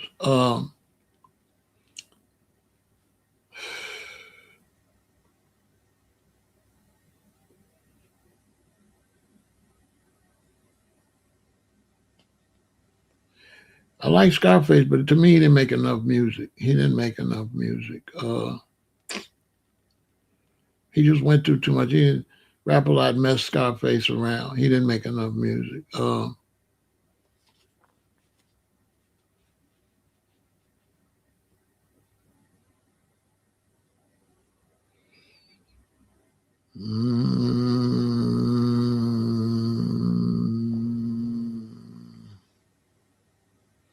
I'm thinking of my best, so I'm not thinking about nobody else's best. I'm trying to think of who my best would be, and not nobody else, because they want us to know who I think is the best, right? Or do you want me to say who the best? I'm thinking. I'm not saying who's the best. The question is who I think is the best, right? All right. So I'm answering best based on that. I got to think about the South because I don't want to forget nobody. I never really liked T.I. He was always weird, corny sounding to me. Lil Wayne was all right. I liked Lil Wayne, but he was always weird too. Um,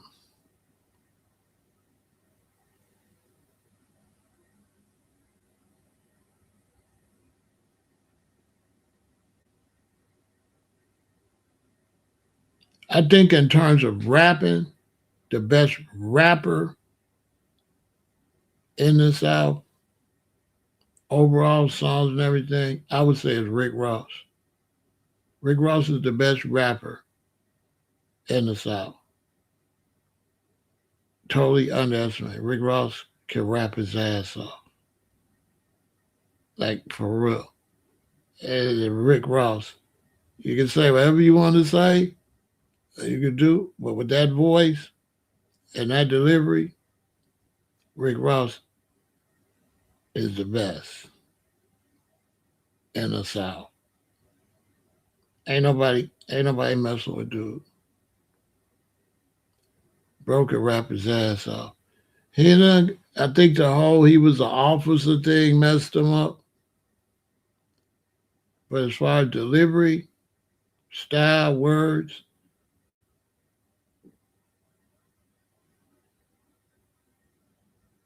I believe he better than Scarface. Scarface get on the song with Rick Ross, he'll get 8. Ricky can rap. You think I'm lying? Go listen to Shaq and Kobe. Go listen to Shaq and Kobe. A-Ball and MJG was all right, but they ain't. Neither one of them could rap better than Ricky. On the East Coast, what conversation? What's the conversation? What's the conversation? You say not in a conversation. What's the conversation? This the conversation, right? My top 3, right? I'm just trying to see if we're in the same place because I don't want to deal with no. I don't want to deal with no feminine dudes want to argue. I don't want to deal with that. So if you feminine and you argumentative, I ain't got time for you because you're supposed to be mature enough to read. And he asked me, "What's my top 3?" Right? Right, right. What's my top 3? Is that right, Cleveland?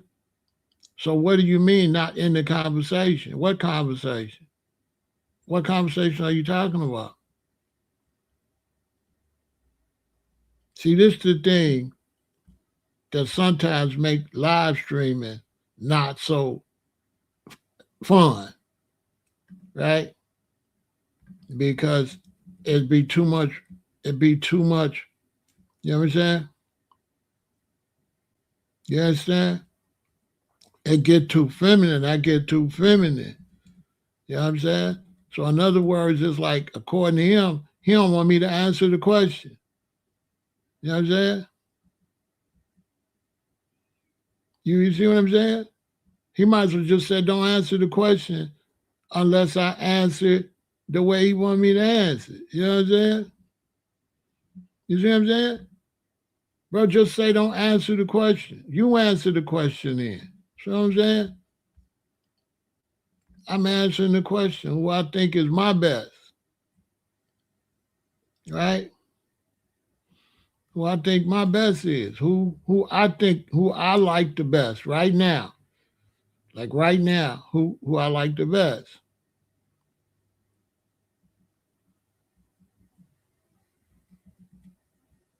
And I would say in New York, I say 50. I say 50. 50 got the best 50 the best rapper out of New York.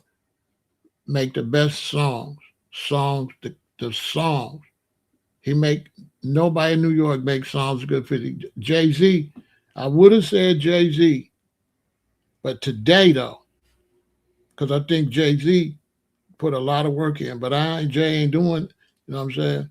But today, as far as people releasing songs today, I would have to say Jay-Z. I mean, 50. I had a hard time with West, out West, because ain't nobody out West doing nothing. You know, they ain't doing shit out. I don't know what they doing in California. They ain't doing nothing. They ain't doing nothing in California, unless I'm tripping. Who making noise in California? I don't know.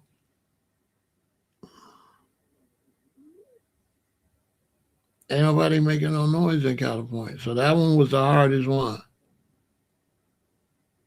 But down south right now, as far as bars and dropping verses, that's fire. Rick Ross got the best verses down south by far.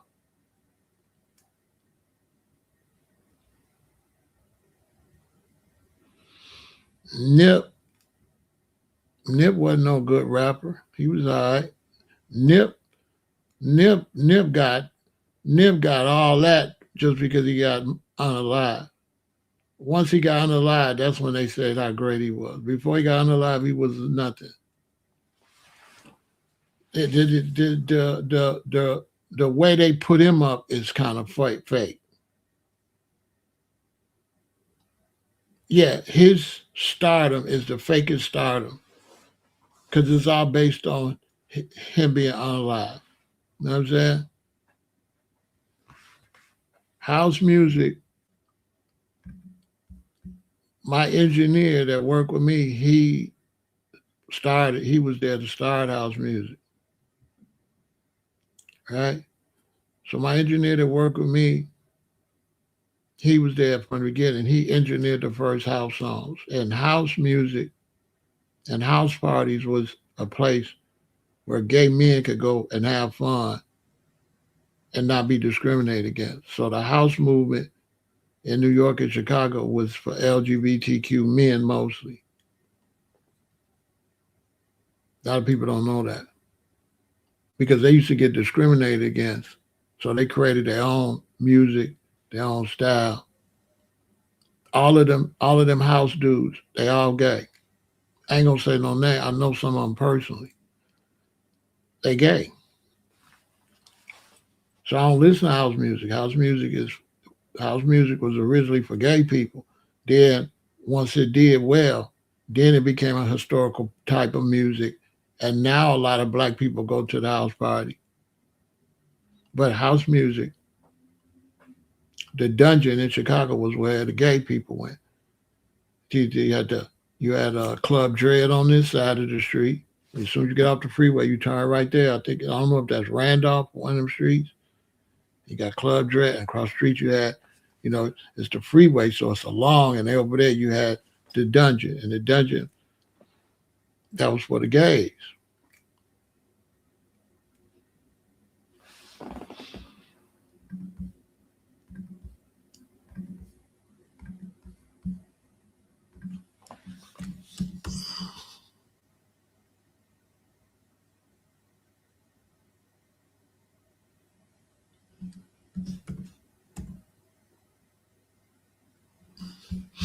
That's what house music was.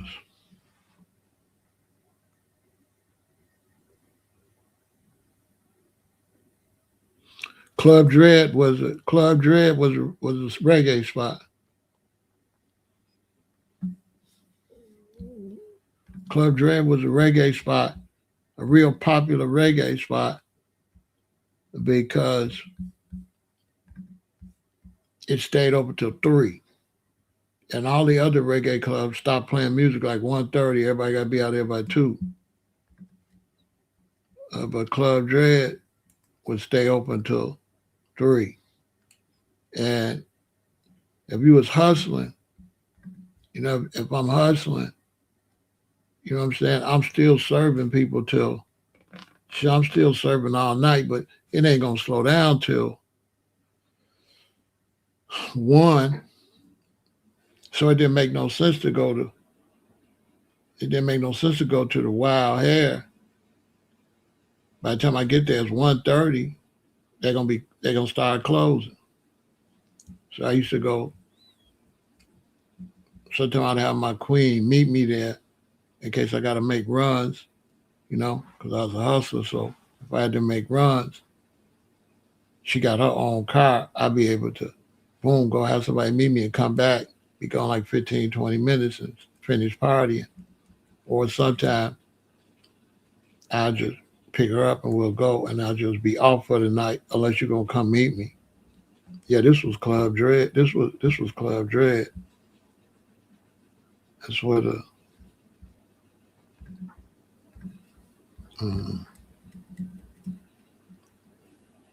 so all the yacht money and different money hang out and thing.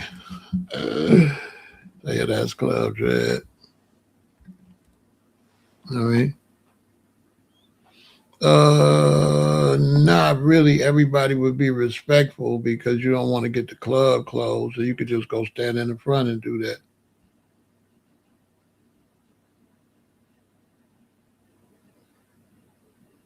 Oh, I mean, rap is all a matter of opinion. You know what I'm saying? I didn't like Eminem. You know what I'm saying? He wouldn't have been in my top 10. I didn't like him. You know what I'm saying? It wasn't my type of rap. So like a lot of times if it's not your type, you can't even listen to it, so you don't even know. You know what I mean? You know what I'm saying? All I'm saying is if that's not your type, you're not gonna listen to it. So I don't know. You know what I'm saying? I just know him for nah nah nah nah nah nah nah nah nah nah nah. I'm not listening to that shit. You know what I'm saying?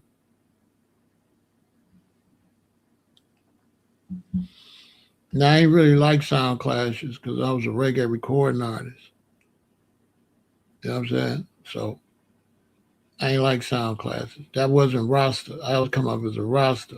And sound class was Bodman and Bala, Jamaican boy then. So I ain't really like that crowd. Them the people that destroyed reggae. So that was the fall. Sound clash, all that shit. That shit anti-reggae, and that shit was violent. You know what I'm saying? It wasn't positive like reggae. Reggae was positive, right? And when you start getting into the Shabba and all, now it become gunman and thing. So some of them type of sound clash dudes, they would be at this place. That's why I'm looking like that. That's why I don't look so friendly.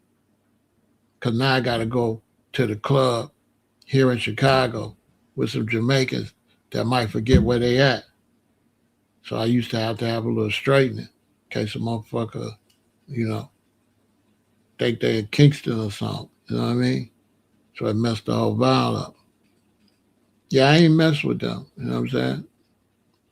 I ain't mess with that. That's dance hall. That's not reggae. That's doop doop doop doop doop doop doop. You know what I'm saying?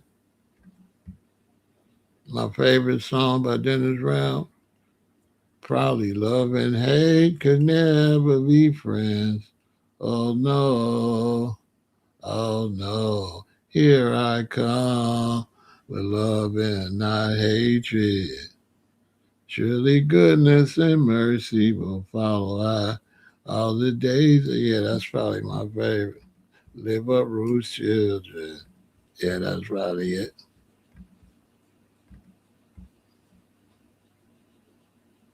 You know what I'm saying?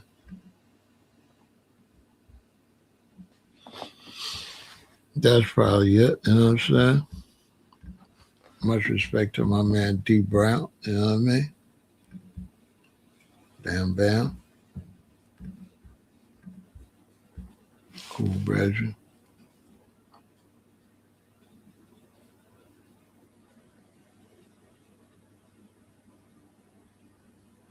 E40 was one of my favorites. E40 in the clique,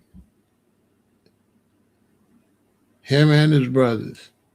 And what was it, Sugar T? Yeah, they was like my favorite E40 in the clique.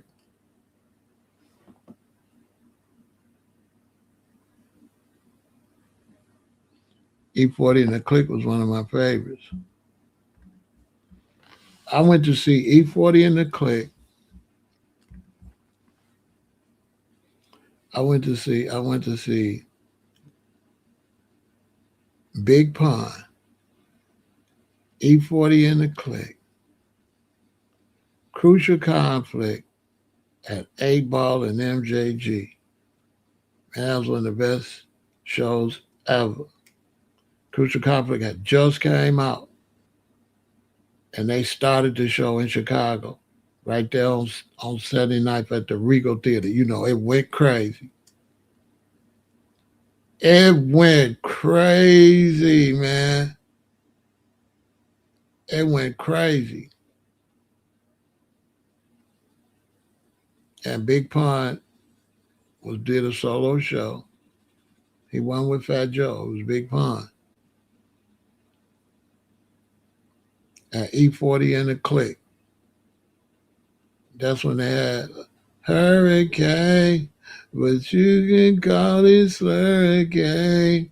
And then A Ball and MJG tore the whole roof off the whole building. I never liked T.I. that much. I ain't never really liked T.I. He just wasn't my cup of tea. I guess he pretty good. I just didn't like him. The sound, I ain't like the sound.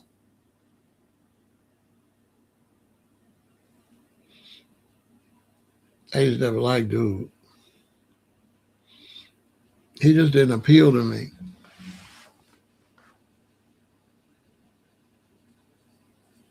I think it was too country. Rubber band, man, kind. You know, I'm from Chicago, so like, I guess, you know, he had too much twang on the shit.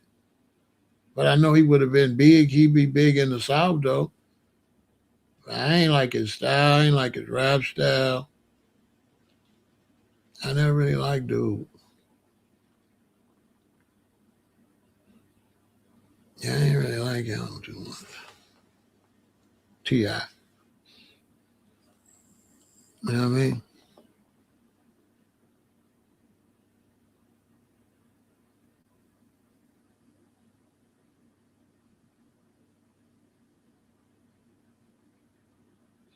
Yeah, E40 was one of my favorites, though. All the Bay Area, I was riding with all of them. Drew Down, E40, uh, Spice One. I wish I had my CDs. I had all that. Yeah, Spice One. I was riding with Northern California. They was fire up there. Yeah, they was fire. They don't get no. They was fire. They was fire up there. E40 was one of my favorites. I had all his CDs. I had their whole crew. I had all his brothers' CDs and all of them. You know what I'm saying?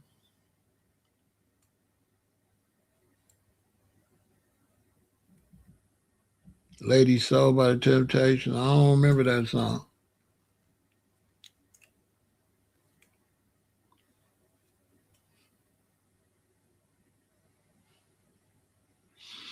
Which record label had the most attention? It kept going from, yeah, D Shot and Be Legit. Yeah, I had all that. And Sugar T, all that. Um, which which record label had the most attention? At different periods, different people had the attention at different periods. Sick With It Records had my attention.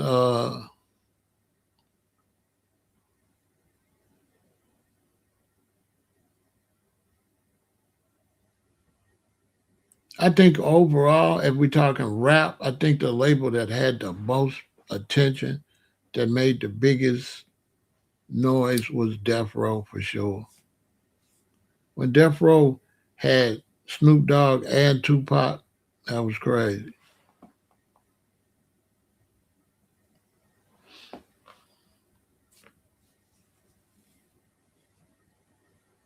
Yeah, I mean Motown, of course. Motown had all the 45s. Motown had the Jackson 5. Motown had Smokey Robinson and Miracles Motown.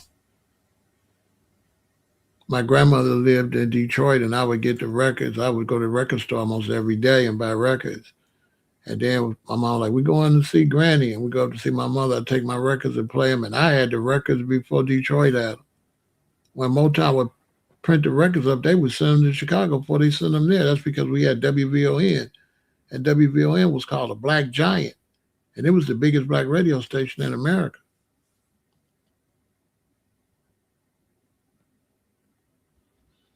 But I was talking more.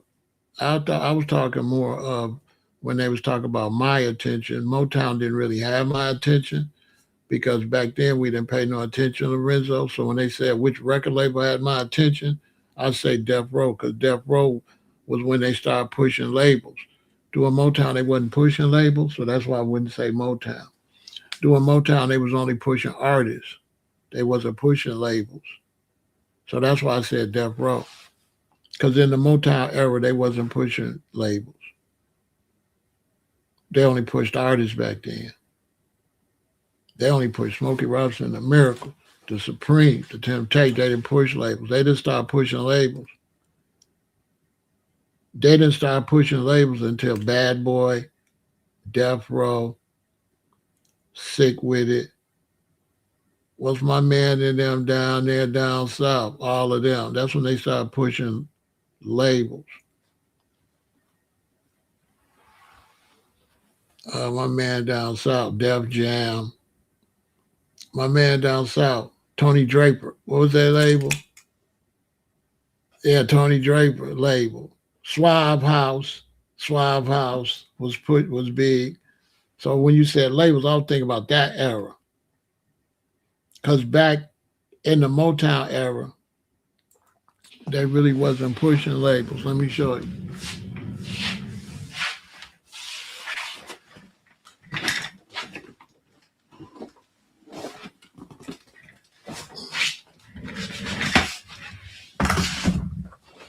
See, you never see. See, they wasn't doing labels. See what I'm saying? I'm gonna keep it real. See, they wasn't doing labels. Like this is Steely Dan, but nobody pay attention to MCA Records, right? This is nobody was really paying attention to these labels, right? Nobody was paying attention to the labels. Back then, you only paid attention to the artists, right? See, this is Arista. See? But they was just another label. Nobody really paid attention to that fact it was Motown. Like this is the Commodores. Nobody paid attention to that too much because There was too many 45s. They got too many labels. See all these labels? See? 20th century, right? Joe Simon, he was on Spring.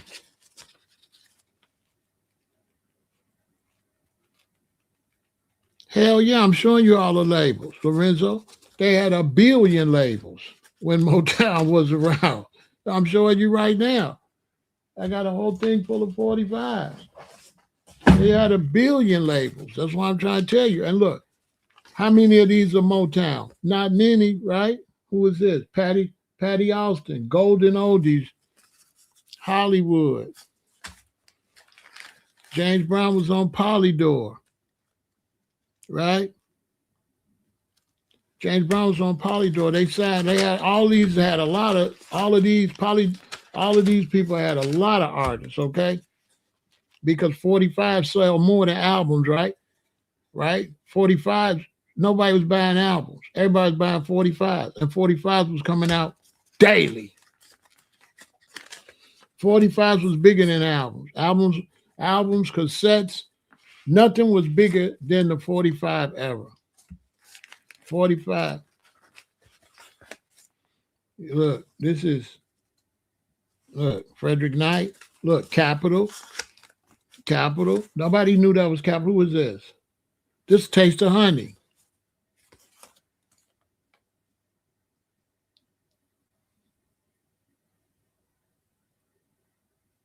This Taste of Honey. Get down. Boogie, oogie, oogie. Get down. But nobody would have known this was on Capitol. All we know is the Taste of Honey. That was it. That's all we know. Taste of Honey. Listen. Marvin Gaye, what label he was on? Nobody know. He was on Tamla. There go Marvin Gaye. I come upon, babe. Now I'm cool. Taking care of business. Going by the rules. So this is this Marvin Gaye. Tamla. Nobody know he on Tamla. Nobody know Curtis Mayfield was on Curtown. Some of them had their own little labels. This Curtis Mayfield, Curtown.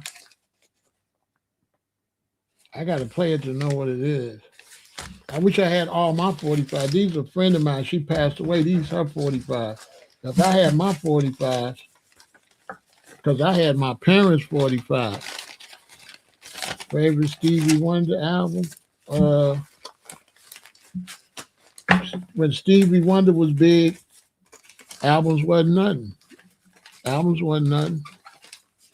Stevie Wonder wasn't the album generation. That's what I'm trying to tell you. Stevie Wonder was Here I Am, Signed, Sealed, Delivered, I'm Yours, and stuff like that. No album. It's all 45.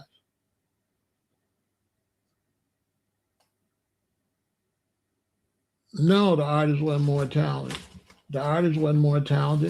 They just found more artists. There's people out who can sing now. They just ain't found them. No, they wasn't more.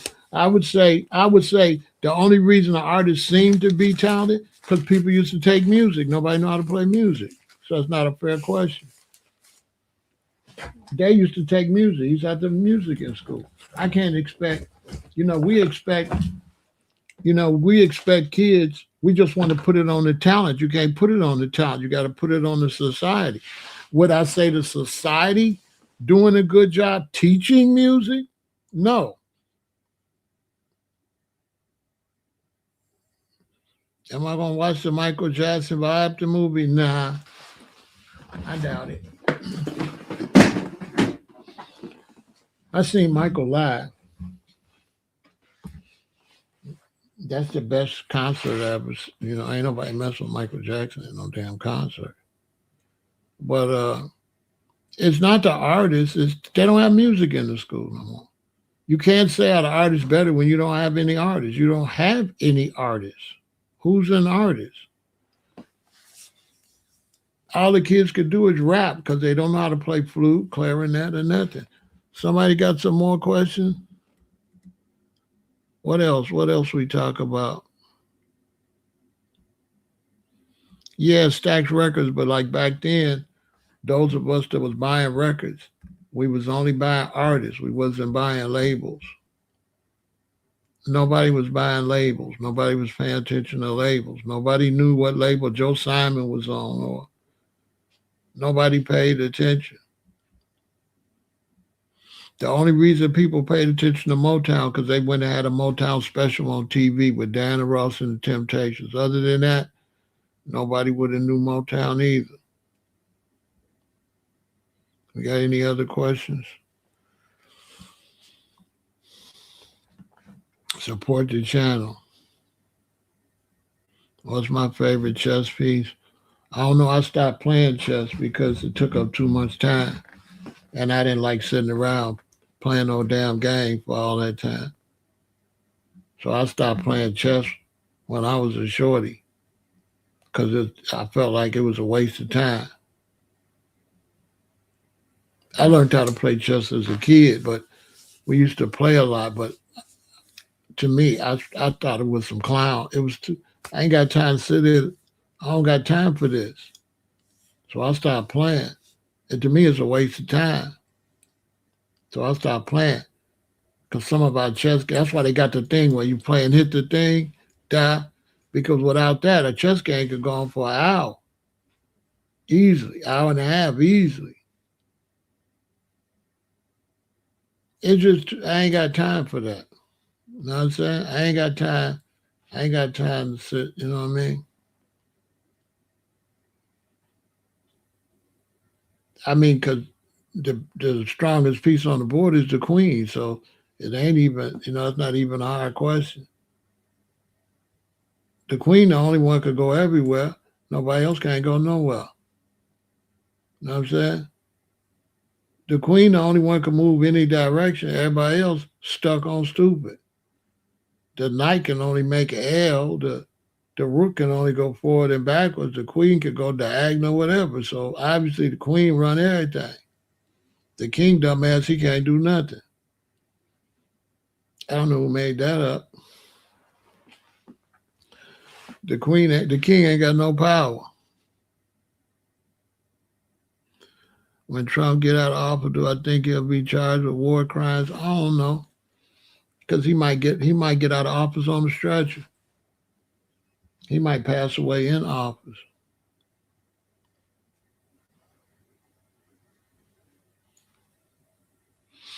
I don't think he's healthy enough to make it to. I can't believe he made it.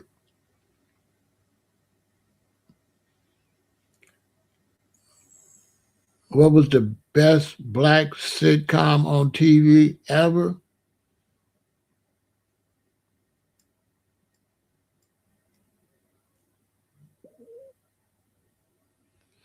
The best black sitcom was Martin. Martin was the best by far. Yeah, Martin. This is Martin, and that's everybody else.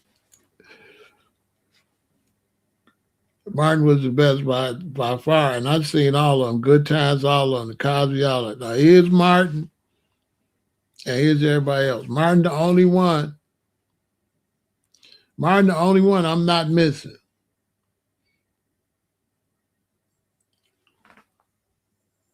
Yeah, that was off the chain. Martin was off the chain. I ain't gonna tell no lie. That's the craziest. Martin was off the chain. We had a lot of great ones. I can't even name them all. I like everybody. You know, that's my mama. I can go through all. I know all of them. But Martin was the best by far. He was the most talented one. Ain't nobody else was more talented than Martin on what sitcom. Name somebody on the sitcom was more talented than Martin. You feel me? He was super duper duper duper duper talented. Everybody else, all they had to do was do their part. Sanford and Son was all right, and Living Color. Living Color wasn't no sitcom. Living Color was a what you call that? That's something else. That wasn't no sitcom. And Living Color wasn't no sitcom. Sanford and Son was, but Fred Sanford wasn't as funny as Martin. Not even close.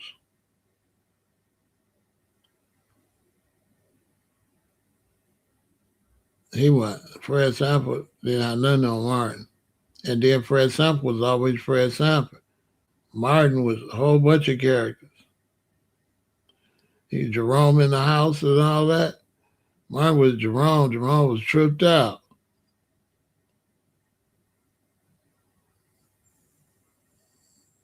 Yeah, they came out with Martin. The only person that probably could have had a sitcom to mess with Martin would have been probably Eddie Murphy.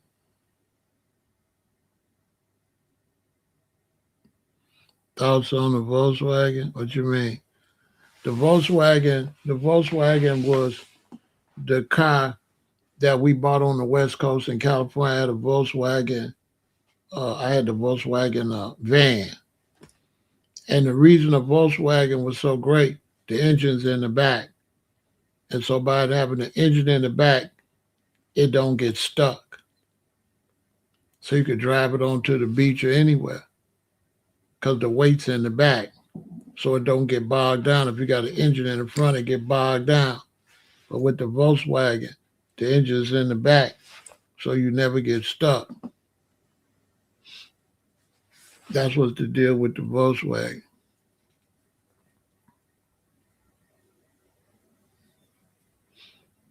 You ain't gonna get stuck, and it's a little engine, and they do everything.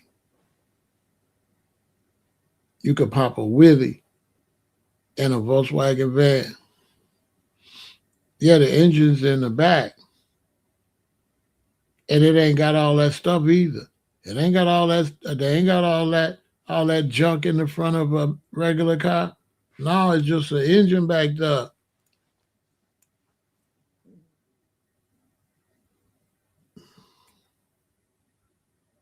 I had that Volkswagen van. Man, I could go in the sand. I could go up mountains. Anything.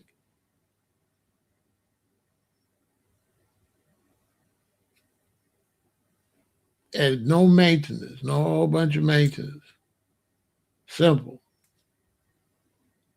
And you could decorate them. They be fly. My boy had a gold one. Heck yeah, it's powerful. Cause the car is light. The car is light. It's strong and it's light. It's some strong light metal. If you hit it, it's not gonna just bend all up, but it's real light. So imagine a van and it could do a wheelie.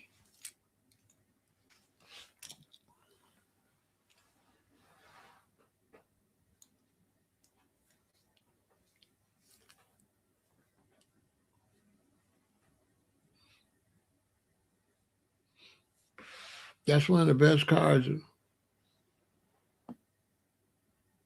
The trunk is in the front. Yep.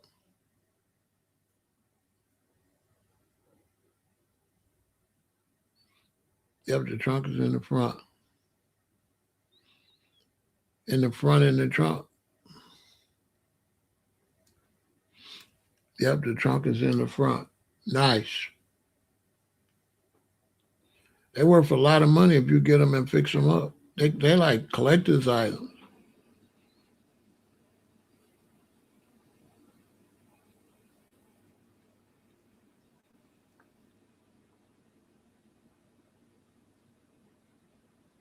But yeah, if I was gonna live like somewhere like Africa or something like that, that's why I'd have a Volkswagen. I wouldn't buy no Jeep or nothing. I buy a Volkswagen because anybody could fix it too. That's why. That's why all the brothers from the Virgin Islands and stuff buy it because anybody can fix it. It's not a lot to fix. It's a little ass engine. You can take it out.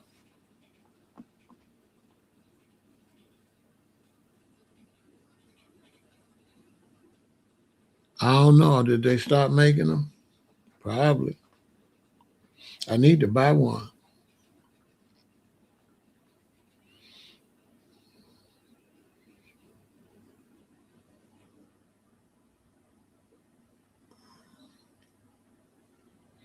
I like the fact it's light so it don't get stuck.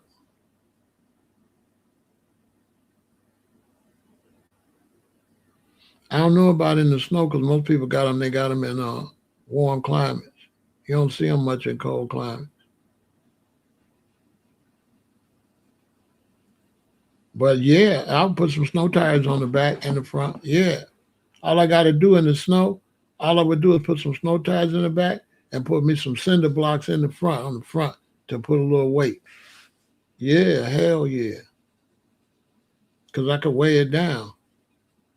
When I could weigh it down. I could put some weights in the front.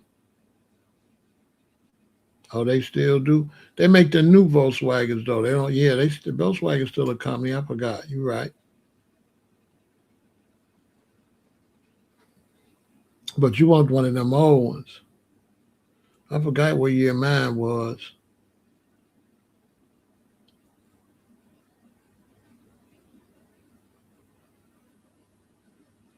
What you mean? How good was 85 bears?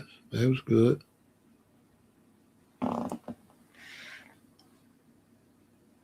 Do I think other non-human life forces is walking around us? That's human life forces, but they're not walking around us. But that's a good question, Chief, because what a lot of people understand, Chief, is that there's a lot of land we not on. The earth is huge. And people, you do not get to see the earth. Hawaii's a perfect example. You do not get to see the earth. You cannot see Hawaii. You cannot. You can only see the places of Hawaii that's accessed. They got places that's unaccessed. You can't access.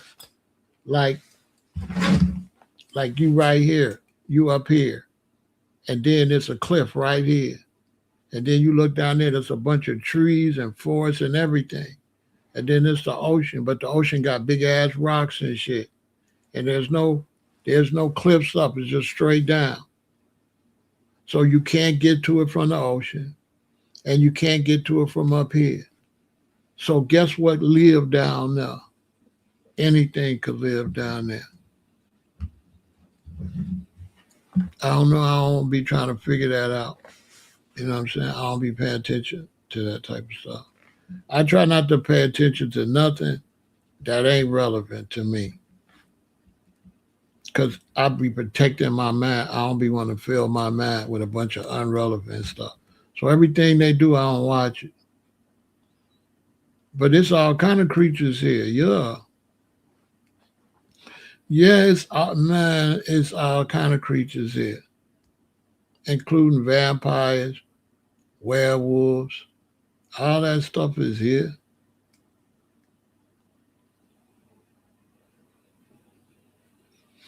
It's all kind of creatures here. Definitely werewolves and vampires, for sure.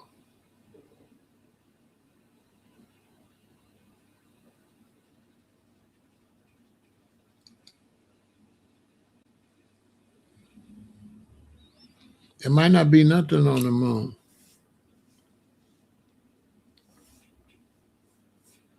I don't know.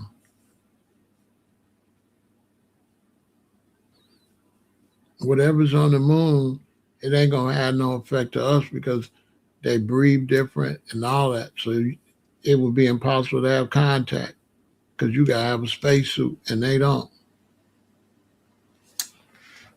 My favorite street in Chicago, 116th Aberdeen, where I grew up at.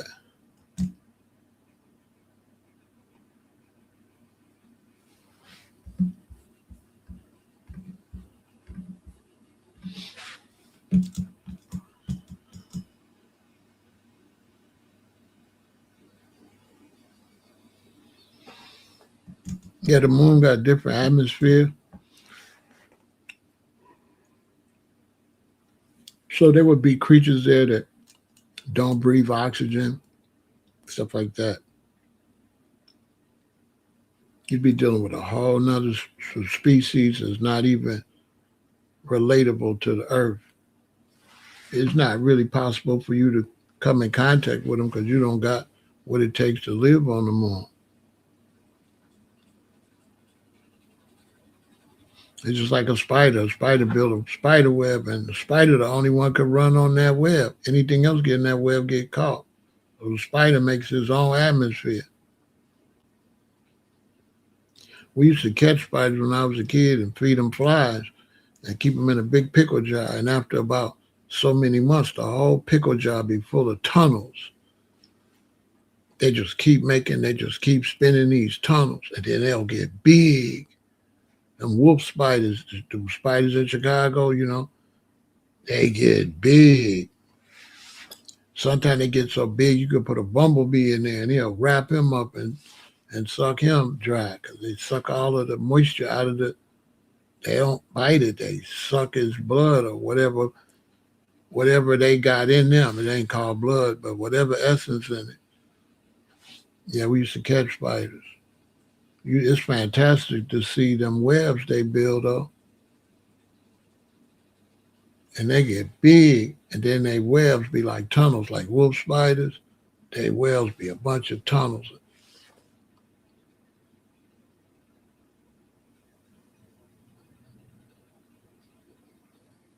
The bottom of the sea, you can't see down there either. You can't see down. They ain't got nothing to go down there. The pressure busted.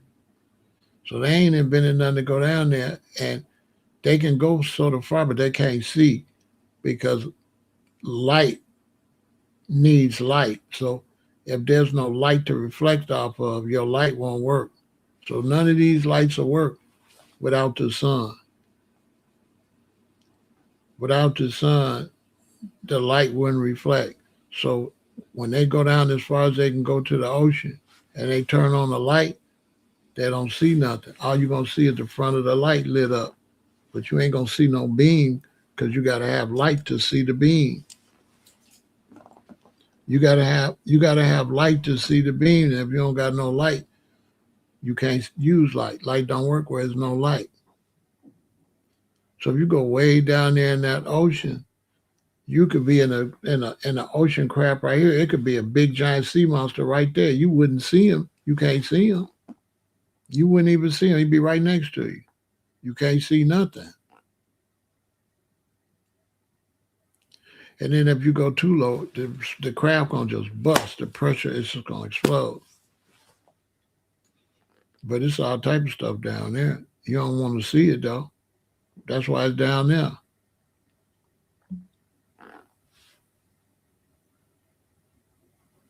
Why do I think all the cryptocurrency had died down?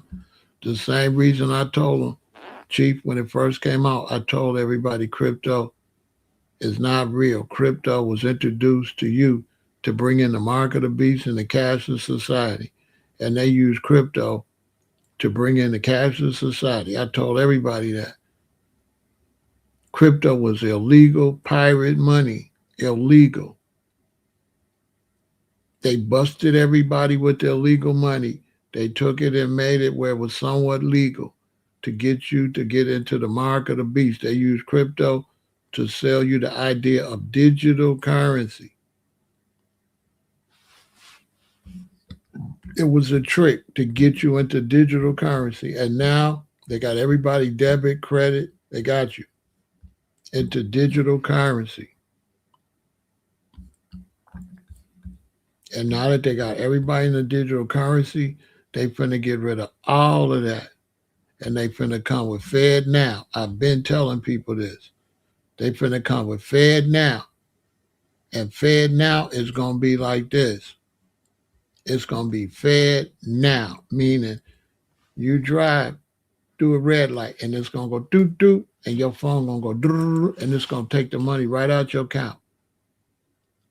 When you get a red light or a speed camera ticket, it's going to take the money out your account right then. Because it's the feds, and it's the feds now, 24/7. Ain't none of that, oh, it's going to take the money out your account Monday. None of that. It's the mark of the beast. Right now, they've sent this to all the companies. All the companies is integrating that into their system. I've told people that, Chief, they thought I didn't know what I was talking about. Cryptocurrency was criminal currency. I've been told my subscribers, they didn't listen. Cryptocurrency was criminal currency. When you watch those old movies and they say offshore banking, when the mob got money, that was crypto. That money was transferred through crypto. So crypto was the bank got all these computers and everything to do all their thing. Then they had a hidden room with computers that did crypto.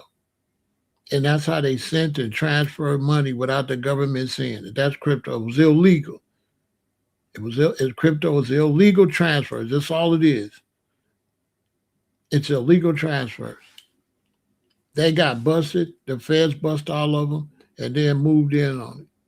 Cryptocurrency was something that you use. Like if I was in Hawaii and I wanted to order 10,000 grow bags, because you had the little grow bags, you put the sprouts in there. If I wanted 10,000 grow bags and I want gallons of nitrogen and gallons to grow acres of weed, I would have to use, we used to use crypto to buy it so the government can't see the transaction. Crypto was for crooks.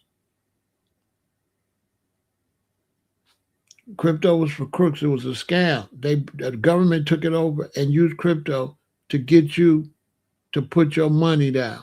And once you put your money down and you don't use money no more, your ass is finished. Your ass is finished. Once you ain't using cash, you're a slave. You're done. You're done. Once you go to digital, you're done. No, dreadlocks symbolize natural man before he had a comb and shit. Like a lion. A lion ain't got no comb, no nothing. So dreadlocks represent original man, original woman, before you had a barbershop, before you had razor blades and shit. Represent original. Don't represent knowledge. So that's why cryptocurrency has died down, because they finna come with the mark of the beast. They don't need it no more. They don't need it. They got everybody to accept digital currency. So now they're going to come with that, and then they're going to put that microchip. You're going to get chipped. They just use cryptocurrency to break you down. I tell the story all the time. I took my grandson to see 50 Cent. Pulled up. I'm looking for the parking lot. I don't see no parking lot. I'm sitting right here. Here's the arena. I'm right here. It's like an opening right there. People started turning in front of me and parking. I was like, oh, I guess you could park here. But I don't see no booth or nothing. So I parked. When I parked, a dude walked up with a thing in his hand. So you got to pay your parking with the little thing. I'm like, what the hell? I still don't get it. I still don't know I'm in the devil's world. I still don't know that Satan, I'm in Satan's world. I'm in the mark of the beast. I don't get it. I done already downloaded our tickets in our phone. I still don't get it. So no parking is done digital. When I get to the door, the tickets is digital. Straight satanic. The tickets is digital. So I say, you got your tickets. I go to my phone. I pull up the 2 tickets on my phone. They scan the tickets. I still don't get it. I still don't get that I'm in the mark of the beast. Boom, we go get our seats. I tell my grandson, let's go get our T-shirts and stuff now, because the good one's going to be sold out. We go get the T-shirts. I'm standing in line. I'm seeing everybody tapping, right? I got like $700 in my pocket. So when I started getting close, instead of standing in line, I asked Last, say, do y'all take cash? She said, no, nobody in this whole building take cash. They had the whole building brain. Everybody was a slave already. They had everybody on the cashless society in the whole building. And they thought it was cool. And they got the young generation. They some suckers. So they was all in there tapping. I got $700. I had to go call they didn't have nowhere. And they had no ATMs in there. I had to call my daughter, have my daughter send me $200-300. So some money, I would have digital money. And then when I got out, I went to an ATM and put cash in the ATM and sent her money back. The whole damn concert was the mark of the beast. And them young people thought it was cool. They thought it was cool. Y'all think tapping them cards and shit is cool. All right. The same way you tapping It's the same way they're gonna tap into your ass and take your money. You ain't gonna have to. They ain't gonna ask you to pay no ticket no more. They just gonna take it. They got your digital shit. Remember, you used to, you know. Remember your ComEd electric bill or your internet bill was due, and it's due on the 27th, and you wait and you pay them like the next week on the 7th or whatever. Watch. Give it about a year and a half. Everything gonna be auto pay. Ain't no waiting. They taking their money. Now is it gonna be auto pay? They're gonna raise overdraft fees. So they're gonna be like, it don't matter if you got no money. Overdraft fee $50, and everybody you owe, they're gonna just take their money when it's due. They asking me now, would you consider? They want me to consider uh, auto pay. Consider auto pay. Everybody I do business with, they said, do you want to save this card? No. Do you want us to save your card? No. Do you consider auto pay? No. Guess what? Pretty soon they're going to send me a letter. Auto pay is required.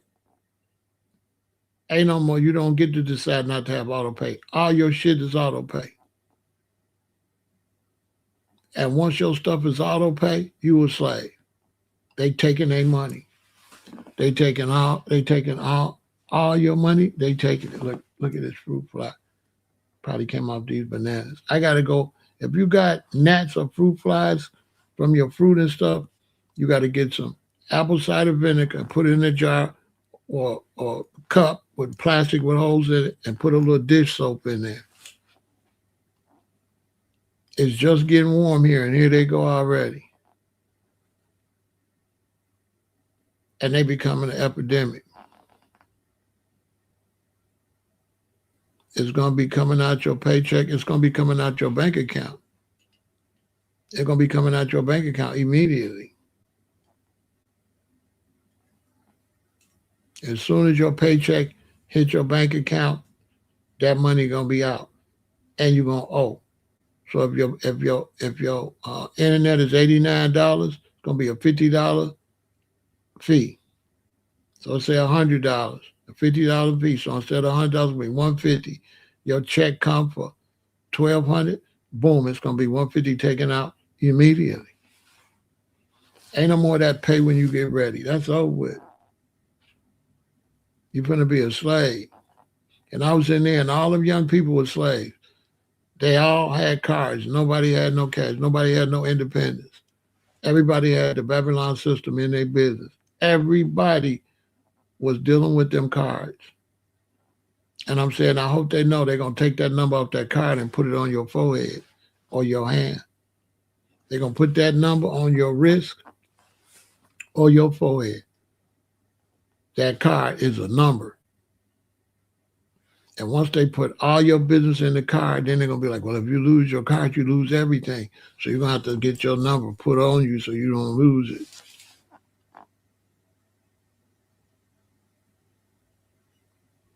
They're going to tax you. Anything you do, they're going to tax you. You're 100% right.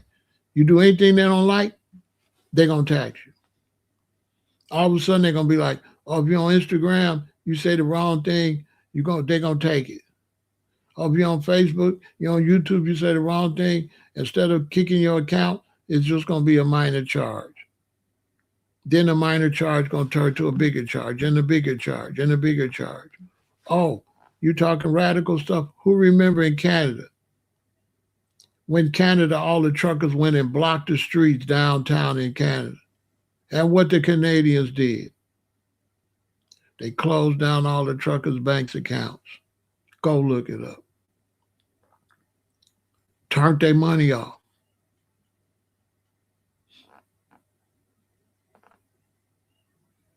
I don't keep no money in the bank. I only keep enough money in the bank to keep the account open.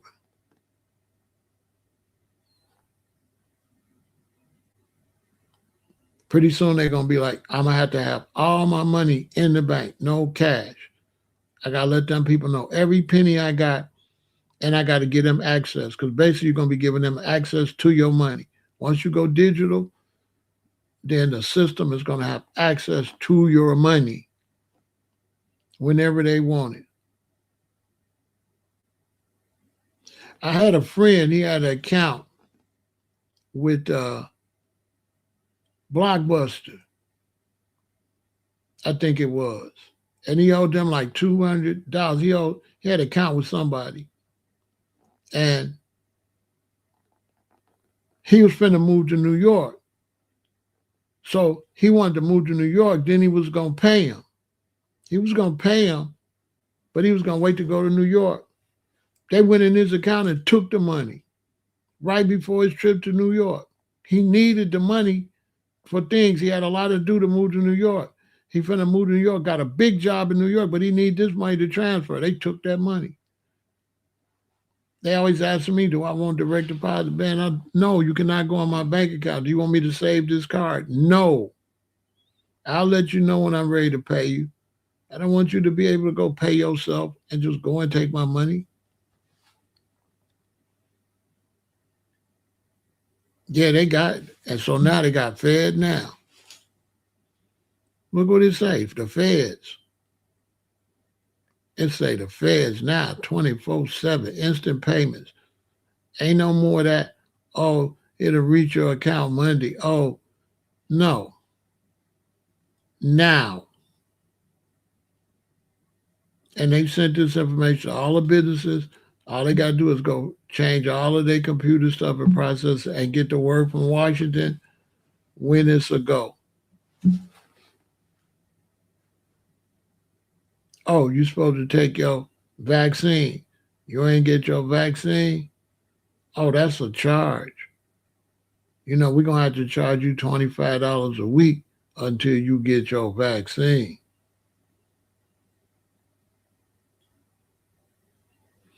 Right. That's when they're going to want to have civil unrest. You know what I'm saying? But by the time they get ready to have civil unrest, you know what I'm saying? Unrest against who? Who you going to have a civil unrest against? Because when you come outside, there's going to be 20,000 of these outside. So what do you want to do?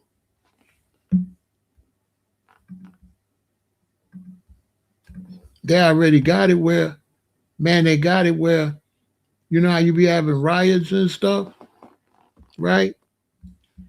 Y'all seen them new coolers in Walgreens that got like the bulletproof glass where you can't see what's behind it? Y'all seen these? And these lock. Y'all seen these? It's just a picture of what's supposed to be in there. And it's like bulletproof glass. And when they close that, you cannot get in there. And then if you did have the equipment to get in there, by the time you break in there, you find out ain't nothing behind the pictures. They can keep everything out of it. Not only that, they can have robots stock it. They don't even need you to stock it. All they need is somebody to put that stuff on the shelf. They're doing it all right in front of our face. It's going to be to the point when you walk in the store, it's going to scan you. It's going to be like, Pharaoh, you only got $7.98. You got to at least have $20.58 to come in this store. On one soul. They're going to be scanning your ass. Then they're going to start like, remember food stamps came out. Each food stamp was for a different type of food. So once they get y'all on the digital system, it's going to be like, well, you can only buy so much chocolate. You can buy only so much candy. You can only buy so much like liquor. And this, you get this portion of your money for meat. This portion is, this portion for fruit. This portion, that's what they're going to do. You're going to be a total slave. What you mean? I don't know what you mean by that. I don't know what that means because people's individuals. So you're not really a black man. You're just a man. So I can't tell no man what to do because of what race you is. So that's all make-believe stuff. At what point, you know what I'm saying? At what point can we tell a black man who to date, but we can't tell a black man to put his goofy ass money up so we can buy stuff? You know what I'm saying? Like, at what point can I tell somebody who to date? You know what I'm saying? So we can tell each other who to date, but we can't tell each. So what about you spending money?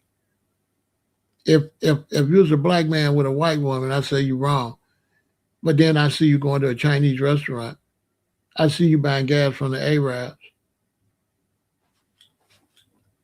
So you got to sleep black, but you can spend with everybody else. That makes some damn sense. So don't sleep with nobody else, but you can give everybody else your money. I guess that don't make a lot of sense though.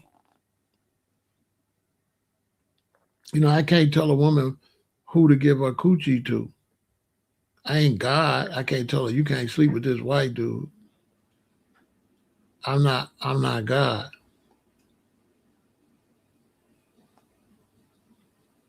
You know what I'm saying?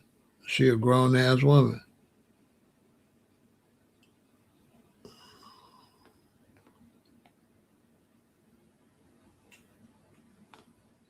I think the fear of interracial mixing is the dumbest shit in the world. Being against interracial mixing is stupid as hell. Because you can't interracial mix anyway. So what the hell you scared of some shit you can't even do? Let me ask y'all a question. Can every black man in Chicago get a white lady?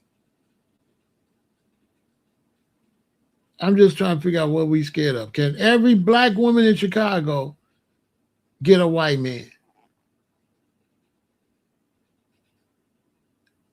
See what I'm saying?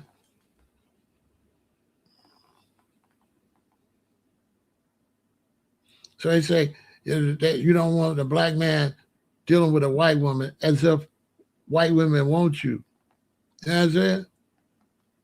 No, they can't. No, they can't. You say yes. No, they can't. No, they can't. Where you live at? So you saying every black person in Chicago, there's somewhere for all black men to go find a white woman, and she gonna want you. Cause you act like she gonna want you. Both sides is disrespectful, right? Because who's to say white women want you? Like how many white women want a black man? Few, very few. Okay, duh. Like that's not. Come on. Okay, I'm in Chicago. Where do all the brothers in Chicago? Where can we go get white women right now? Because we want to go get some. Where they at? You know what I'm saying? Just think about that. Like that's the craziest shit in the world. Like right now, you know, where can 1,000 black men right now go get a white woman that want them? Because you acting like they want you and they don't anyway. You know what I'm saying? So it's like a fake weirdo scenario. Like that's fake. Like that's crazy. That's like crazy. When you're a man and you're going out trying to talk to a woman, you ain't gonna necessarily pick up no woman if you don't run into one want to be bothered with your ass, not a black one, a white one, or no other one. So the idea is just go free white women that want black men.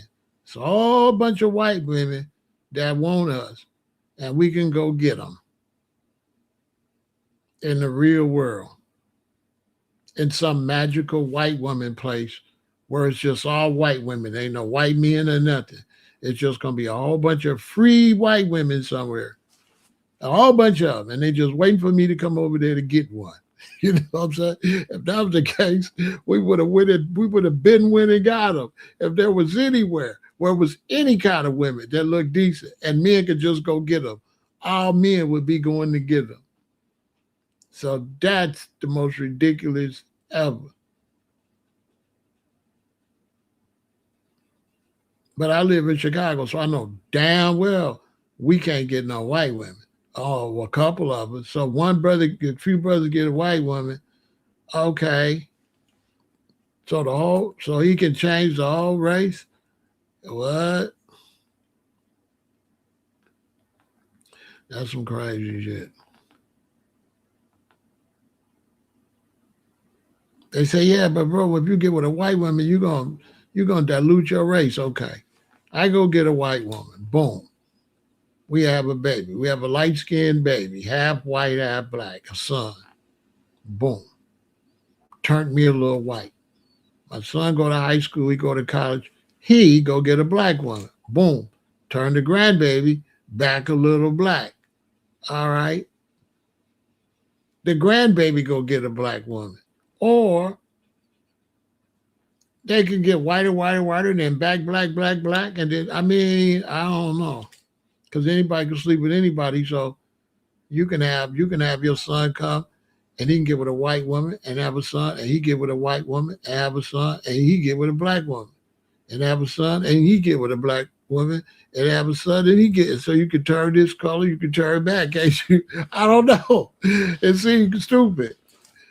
The same way you could sleep with the race to turn this way, the descendants could sleep with the race to turn back. I don't know.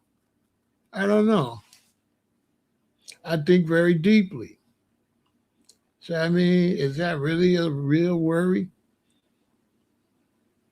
So every African, black African, could go right now and find a white woman somewhere? I don't think so. That's like a white man saying he don't want to. They don't want to mix out their race, as if everybody want a white lady, and as if every white lady want like who who told them every white woman want a black dude anyway? Who told you they was available?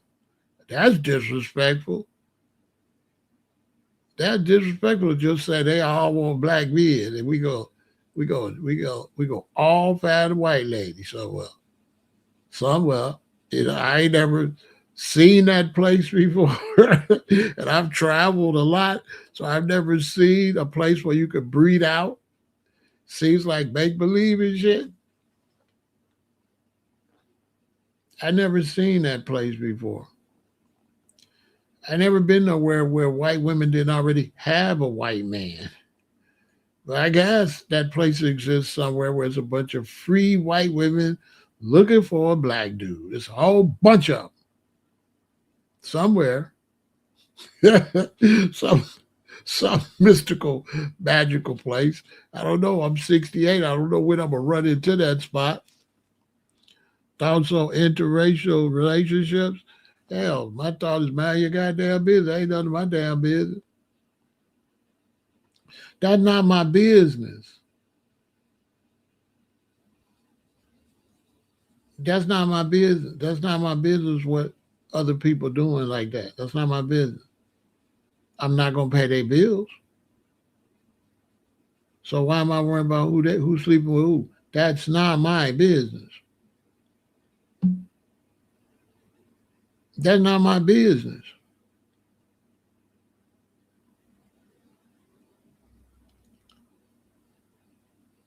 Me, I got a penis, and I can speak for my penis, and my penis is only interested in what pussy it's gonna get. It's not interested in what you get. I'm just saying. All I'm interested in is who I'm knocking back. I'm not really, you know what I'm saying? I'm only interested in who I'm finna bang out. I'm not really who you banging out. I don't know. It's irrelevant to me. Yeah, it's none of my business.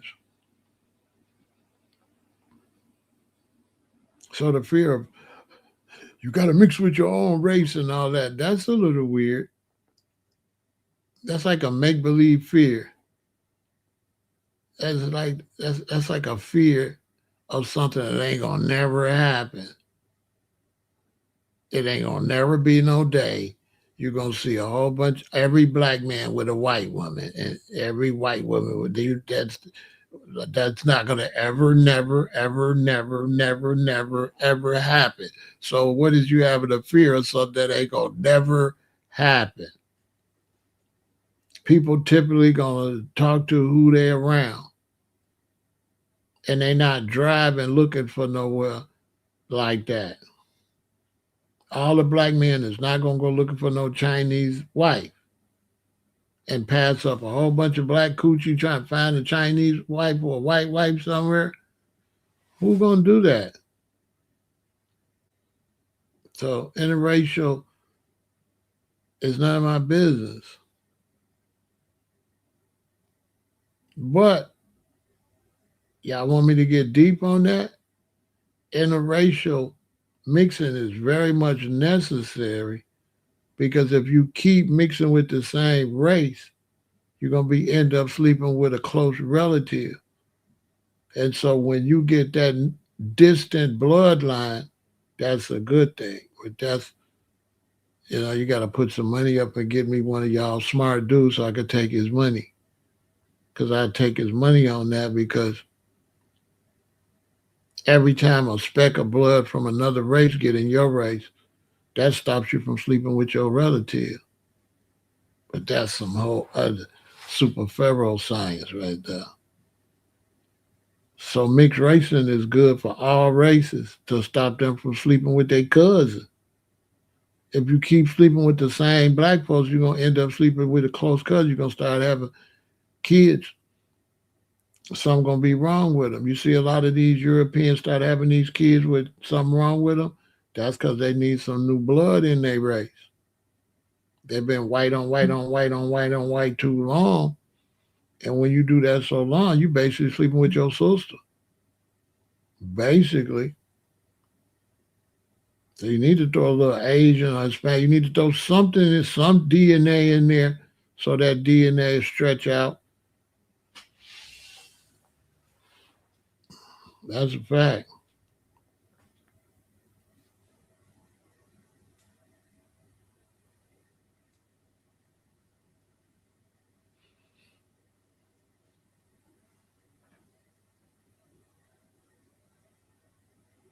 We got some more questions.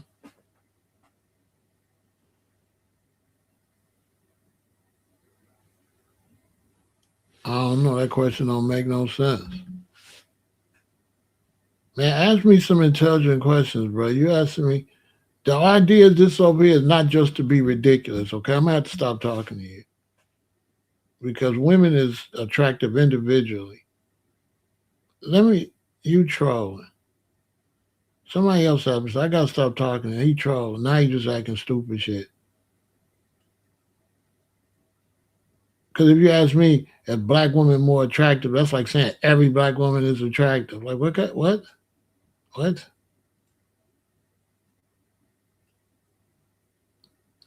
Okay, yeah, he on some silly stuff. People like that mess up anything. You try to do something. Let me get rid of a lot of this stuff. Let me put him on timeout. Then he'll mess up. You know what I'm saying? He'll mess up anything. He want to come over here and make it clown. You know. You think I'm thinking a brother trying to add something intelligent. And he is on some bozo shit. You know what I'm saying? Beauty is like individual. Beauty ain't racial. Like what the hell is he talking about?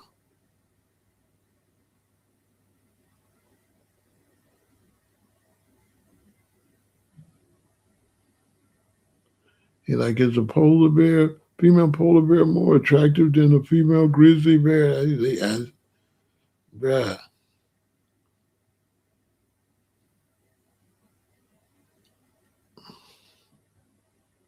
Okay, good. But you gotta go. Okay. I see.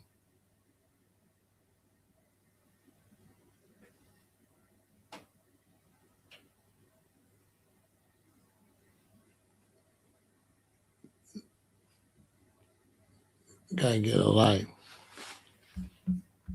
He could have been using that opportunity to really learn something. We got any more questions? He trolling and shit. Big ass grown ass man.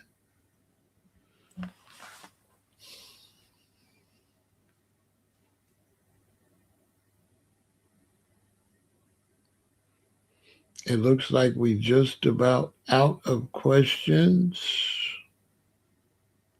If you got some, I give you a couple seconds. All kind of crazy stuff is happening in the news. Y'all can't be getting yourself all emotional over the news, I tell you that.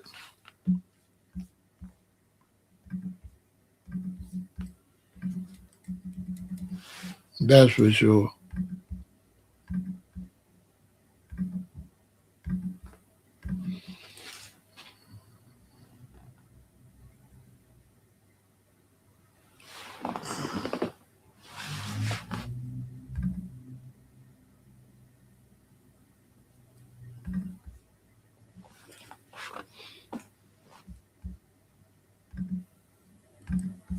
Mm-hmm.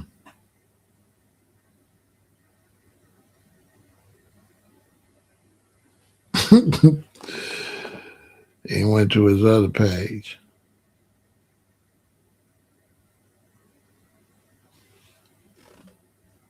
Advice going into the summer. How should people move around? One thing people should do is men keep some condoms because these STDs is going crazy. And it just showed you what happened. It's exploded in Texas. It then exploded in Georgia. It then exploded in Florida. So right now is not the time to be just having unprotected sex.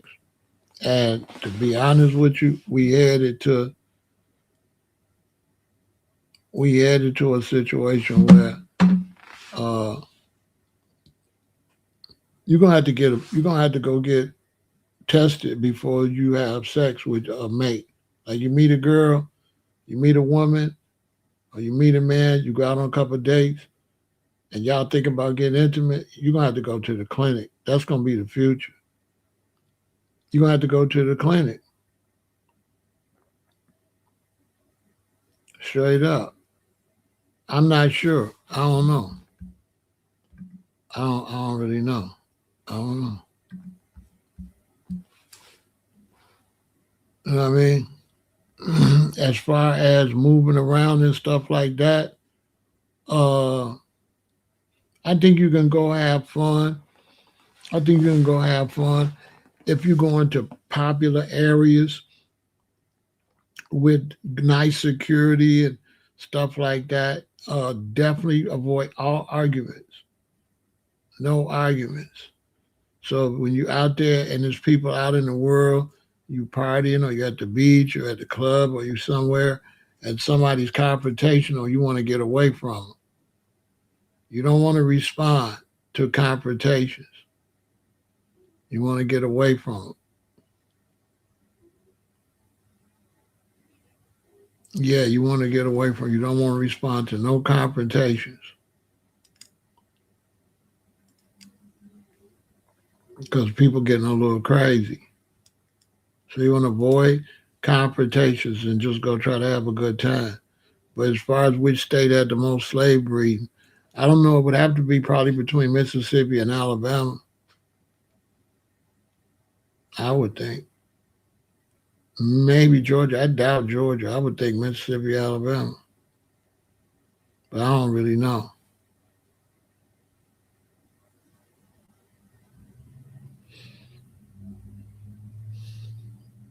Yeah, but the summer, my advice to younger people in general is to like lock down. That would be my advice. If I could advise myself right now and I was young and I could talk to this me, the best advice I would give myself is lock down. I give my advice to eat better, go plant based vegan so that you can still be alive so you don't make yourself sick. And then I would be like, lock down. You know what I'm saying? If your financial situation ain't all the way, stop spending money. Just lock down. Stop trying to have fun and then broke and fun and broke.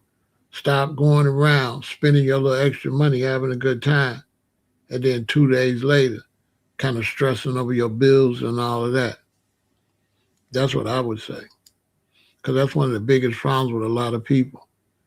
They going and they spending money. They trying to have fun, trying to have fun, trying to have fun. And they going from having fun to stressing, from having fun to stressing. And they ain't stacking no money. And it's like they not doing money magic. And what is money magic? Money either grows or shrinks. And so you want your money to grow. You don't want your money to be shrinking, shrinking, shrinking.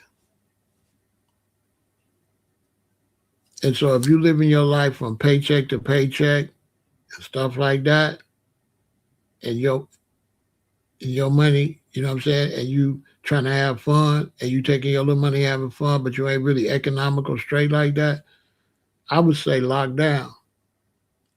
I would say to a young person, if you want to get somewhere in this world, lock down. No socializing, no hanging out, nothing. All you doing is all you doing is watching your money grow. You're not trying to have no fun. And to set how much money, what's the amount of money saved before you can reward yourself. That's what I would tell a young person. You need to have a goal before you feel good about yourself.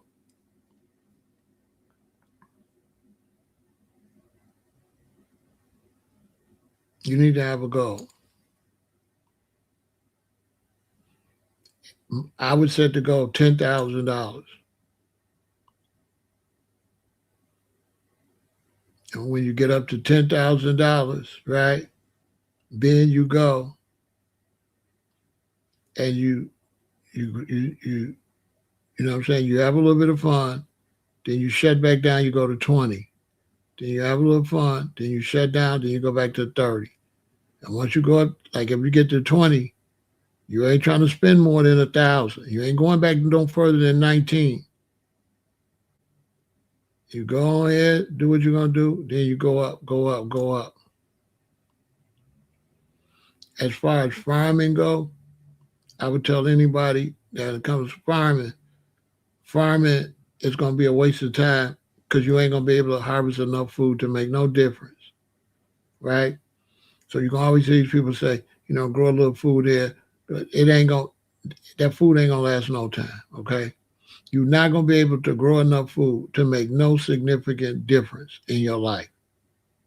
The only way you're gonna be able to grow enough food to make some significant, you have to be a real farmer for real and farm acres.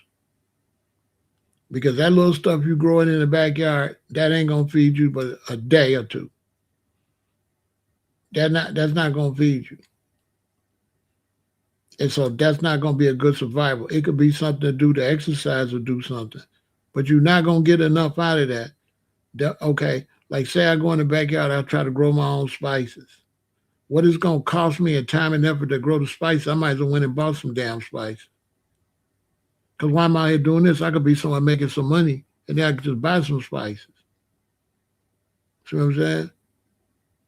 And so when people be telling you to grow food and stuff like that, that ain't gonna work unless it's a cooperative. You know what I'm saying? You gotta be like the Quakers or them people that live out there, them people that live out in nature, you gotta be like them. Well, that's all they do. So then they can make it survive, but you can't do that at benefit. You're not gonna get that much food. And you ain't gonna get that much food.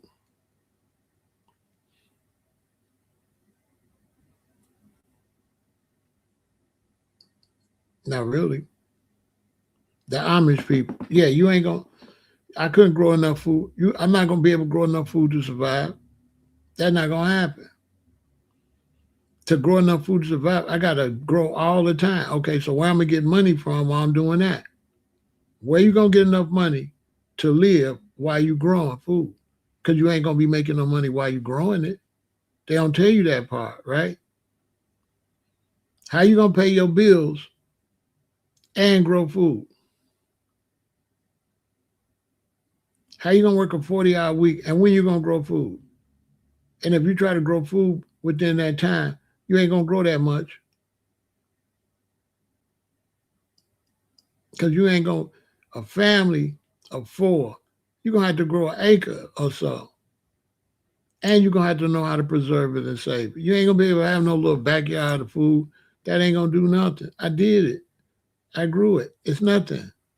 It's not no. It's not no substantial amount of food, and you lose a lot of crops, diseases, bugs, all different type of stuff. Them crops ain't gonna necessarily turn out right. You know what I'm saying?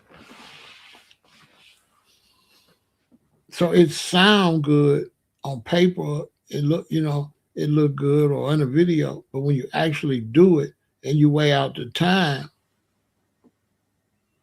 you know what I'm saying?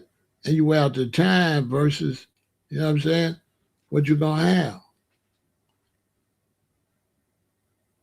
When it comes to the term of eating off the land, that's based on living somewhere where food grow wild. Once you don't live nowhere where food grow wild, it becomes difficult. I ate off the land, but I lived in Hawaii. Coconuts was everywhere. Mangoes was everywhere. Food was growing wild. We go pick up wild fruit. There was empty banana orchards, just bananas with nobody there. You just go cut them, don't take them. Coconuts just growing wild. But when you start talking about you got to grow it, that's a whole nother thing. Now you talk about your whole life. Your job is going to be growing food. Now, if your job is growing food, where you going to get money from? Are you going to be able to grow enough food for you to eat in your family and to make money? No, not unless you make it a big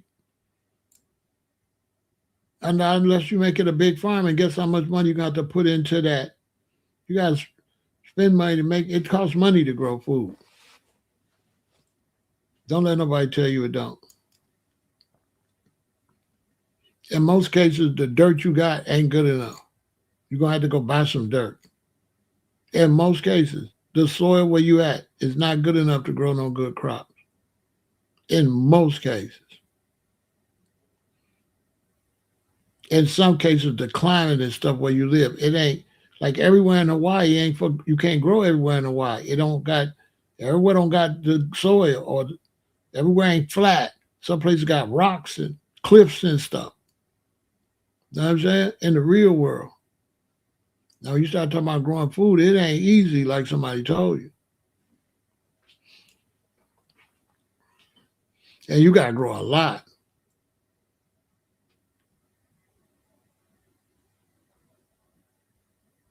You got to grow a lot.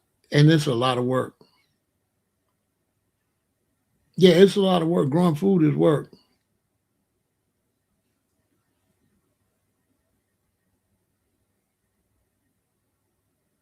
So you say, well, then how people is able to eat?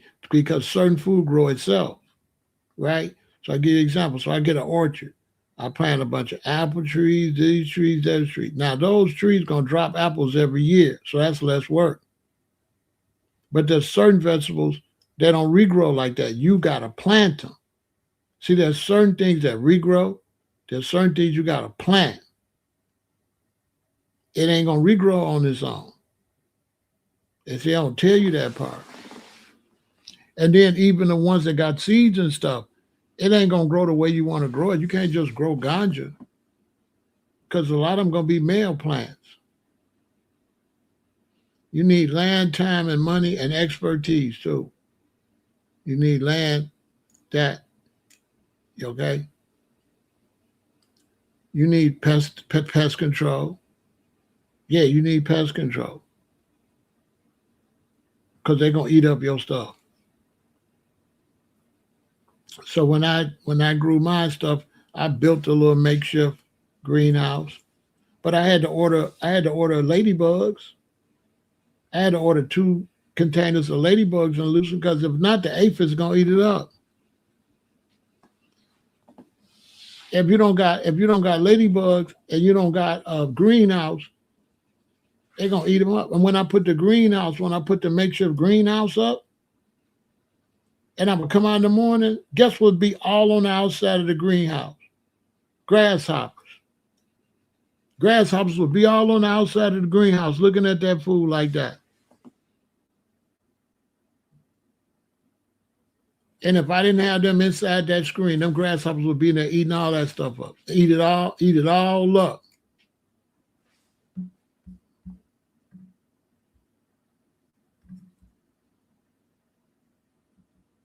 I'm telling you.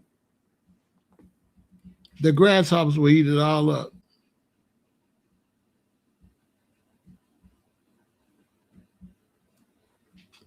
So I had to work. I had to work to grow that food. It's a lot of work. It ain't nothing you could just do. Mm-mm. And to be able to eat all year round, and you got to be in a climate. You ain't gonna be able to grow food in Chicago to eat all year round because you get winter. Everything is seasonal too. Certain things where you got a bad rain season, you ain't gonna be able to grow nothing during the rain season. All that stuff gonna rot. All that stuff gonna dry rot. All that stuff gonna mold. You have periods where you gotta grow. We used to grow the ganja, and the worst thing can happen to you is the buds is ready and everything ready, and then it rained for 3 or 4 days. Now you can barely harvest because the stuff is too wet. And the bud's not going to tighten up because it's too wet. So Mother Nature gotta help too. Mother Nature could destroy everything. Everything get messed up. When I did grow that year in Chicago, it rained a long time. You know how it's supposed to rain in the spring and then get warm? Well, that year it kept raining beyond the spring until early summer. Right? It was a mess. That's the same year Chicago lost a whole bunch of corn. The farmers had one of their worst years that year because it kept raining and they had to plant late. Because if you plant it early, it's going to go bad. So if the rain got to be on your side, the sun got to be on your side. Oh, it's rough. It's rough. I'm telling you what I know.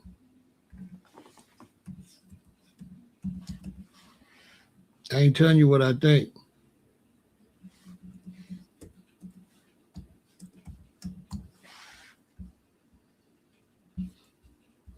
Look, I'm going to show it to you right now.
My bad. What I was saying is that when I was growing that, I was staying at my father's house. I think he had passed away. And it was like my queen at the time, she just started sprouting some seeds. And if you know anything about growing, now you got to get them in the ground. So I rushed and I put together that makeshift. I put together a makeshift greenhouse. But when the food got ready, and we had way more food than that show, when the food got ready, I started being paranoid because Mexicans sometimes, people going up and down the alley with them trucks looking for steel and metal and I'm saying if somebody see this food out here, they'll run over there and snatch that food and put it in the bag and they'll snatch that food. So what you've seen at the end, I harvested more than that, but it wasn't enough to be no major survival. Now, certain things I did get a lot of, a whole lot of red peppers I gave, a whole lot of cucumbers, they did good. The yellow squash did pretty good, but I didn't have enough. I would have had to do that whole backyard and the front yard, you know, to you would have to grow way more than that. So I would have grew vertical. I would have got the vertical grow. So if I would have kept the house, that's what I was going to do. I was going to put a garage, go all the way back to the alley with a flat roof, with a water catches system, so I could recycle the rain and have the rain recycle and go to the greenhouse. And I was going to put the greenhouse on the roof of the garage, right? I was going to put the greenhouse on the roof of the garage, and I was going to circulate the water, right? And I was going to have like fish tanks in the garage where the water would circulate into the fish tanks, right? And back up, right? So you got the fish tanks full of water. The water go through a filter system, go up, water the plants, right? And then it cleans it when it goes back. So it's a cycle. I seen that on the show where they had like, I think, some salmon or something, and then they grew food on top of the salmon. And so they used that same water. And all that nitrogen and all that stuff that was in the water from the fish, all that went to the plants. Then when they leave the plants, it get clean back into the fish tanks. But I'll grow vertical. That way I can get hundreds of cucumbers, hundreds of yellow squash growing vertical. But it would take me a while to make it so be self-sufficient, but I would still have to close it down in the wintertime. You know what I'm saying? Is it a decriminalization in Chicago? It is. You could grow so many plants. You know what I'm saying? You could grow so many plants. Now let me see. Somebody asked me something else. We're doing a Q&A for y'all don't know.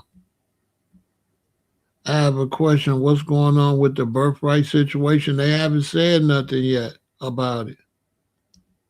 The ladybugs. The ladybugs eat the aphids. Aphids is these little bugs. So you can order ladybugs, right? You can order ladybugs online and they'll deliver them to you. They'll deliver you a whole bag of ladybugs, right? And then you release the ladybugs in the greenhouse and that stops and they eat the aphids.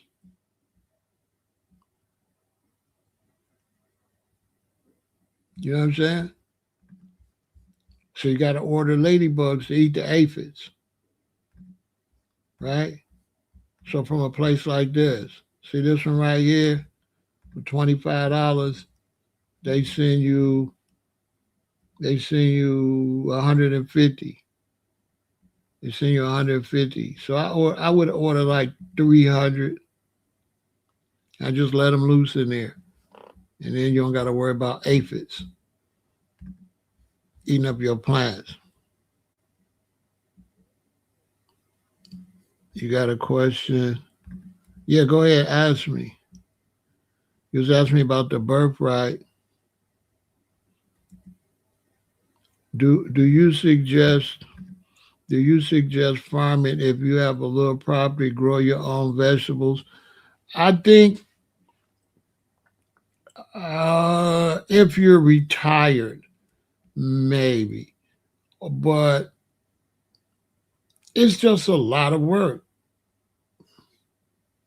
It's a lot of work. It's a lot of work. It's a lot of work. And so when you talk in terms of farming, growing your own stuff, how much time you got? And are you going to reap what you sow? Are you going to get back as much as you put in?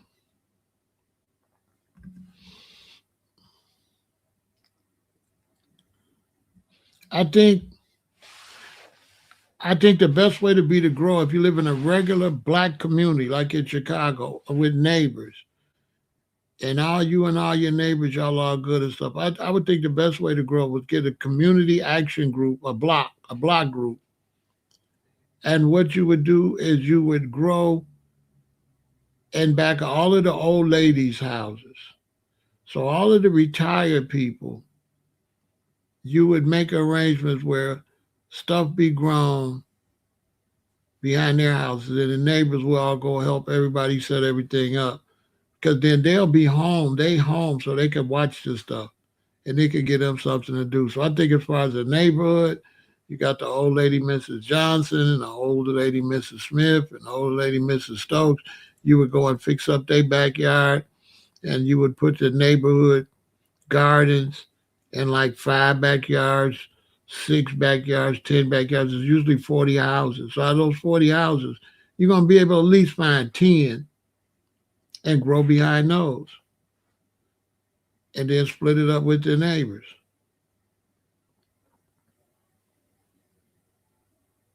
But you're still not gonna get enough to be super uh, sustainable unless you really put in some serious work. It's gonna be some work because you just don't get food. You have to grow it and it have to be set up to grow to maximize your harvest. And then you got to have the right climate. If you got the right climate, you can plant again, plant again. But if you got a climate like Chicago, once you harvest, that's it until next. So what you gonna eat? What you gonna grow? That's why when you look at the earth, the way the earth was set up to feed us, right? The earth was set up based on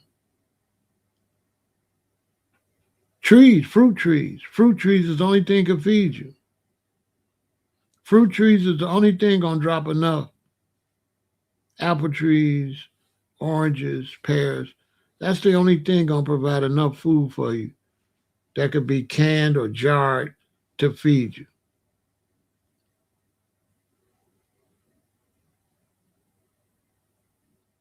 Other than that, you're gonna need acres of vegetables.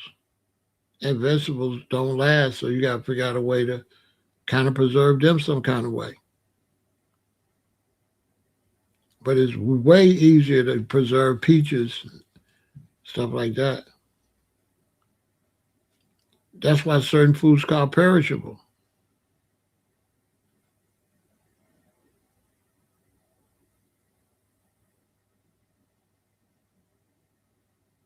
See what I'm saying? You're 100% correct. And turned it into a hustle. Exactly. So it's really not easy to grow.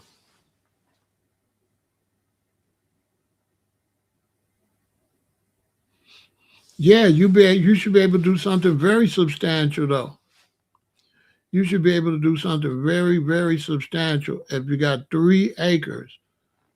3 acres could produce some nice amount of little subsidized food. But it's going to take some people to get out there and do that initial work to set it up. Because with farming, it's the initial work to set it up. And once the initial work to set it up, after that, it's easier.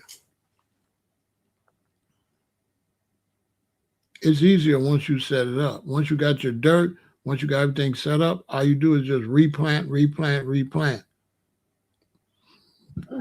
But somebody got to watch it. Somebody got to water it. Somebody got to keep their eye on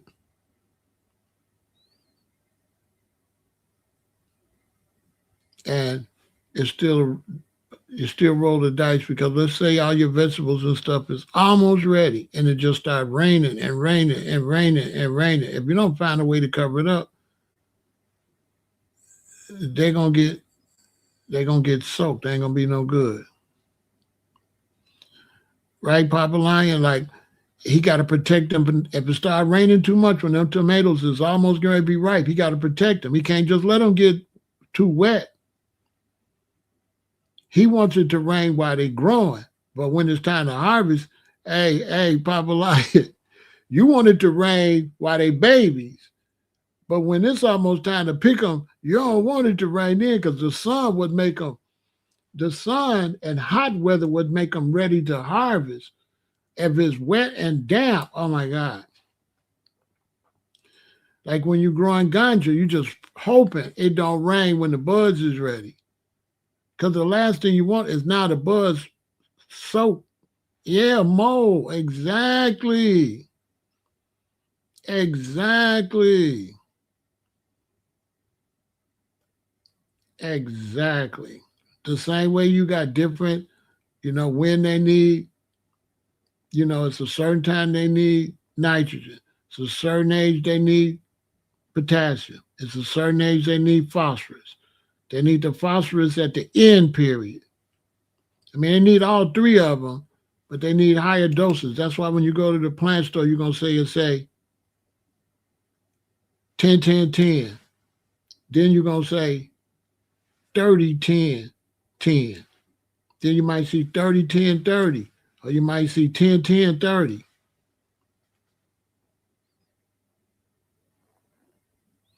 Yeah, they get the water. Yeah, heck yeah, what you tell them. So it's that's why I say somebody gotta watch it. Somebody gotta watch it. Like, boy, listen, farming and growing food is really babysitting. It's really like having children. You have to baby them. You have to look at them. You have to examine them. You have to be really one with the earth. It's fun. It gives you something to do. It keeps you in shape. It helps you get a lot of sunlight. But it's a job. It's farming. And if you're working a 9 to 5, you ain't going to be able to do it. You might, if you got a really good greenhouse, you might be able to check them before you go to work and check them when you get home. But for me, you got to check them.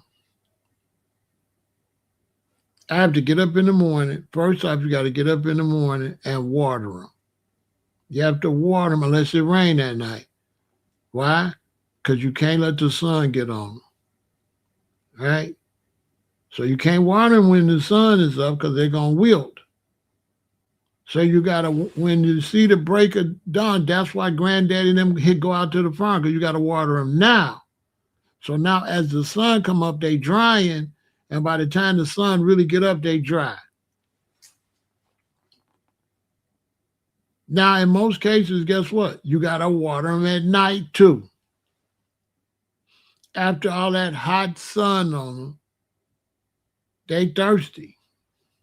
They thirsty again. So that's 2 times a day you might have to water them.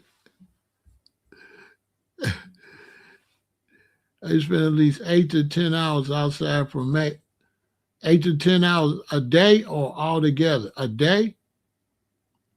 But yeah, that's because you got a real, that's because it's a real business. And you got a lot of tomatoes.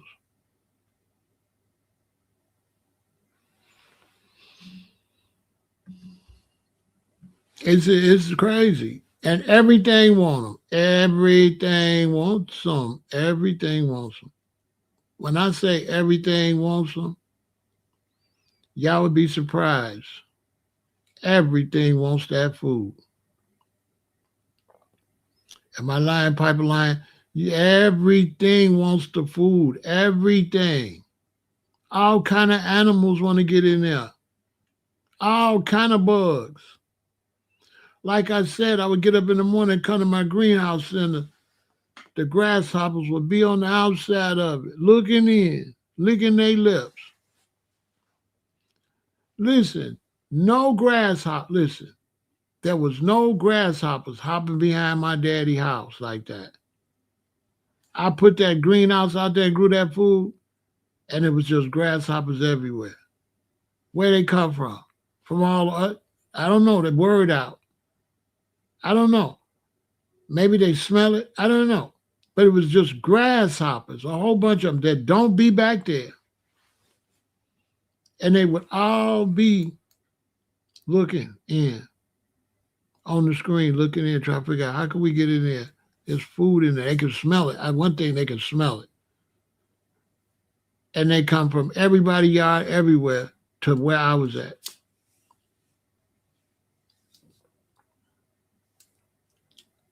And I'm like, where the hell they came from? And the big locusts, too. Then the ants want to come because there's water, so they want to drink. So I had a makeshift one. So what I did, I had put down some plastic on the ground to stop the grass from coming up. And then I would go out there every so and I would sprinkle cayenne pepper and garlic powder in between the containers. Step on this goddamn cayenne pepper and this garlic powder. So the ants in them didn't, ants ain't gonna crawl on that cayenne pepper. So I used to sprinkle cayenne pepper. And when they get a little, I sprinkle some more, fresh cayenne pepper around each container.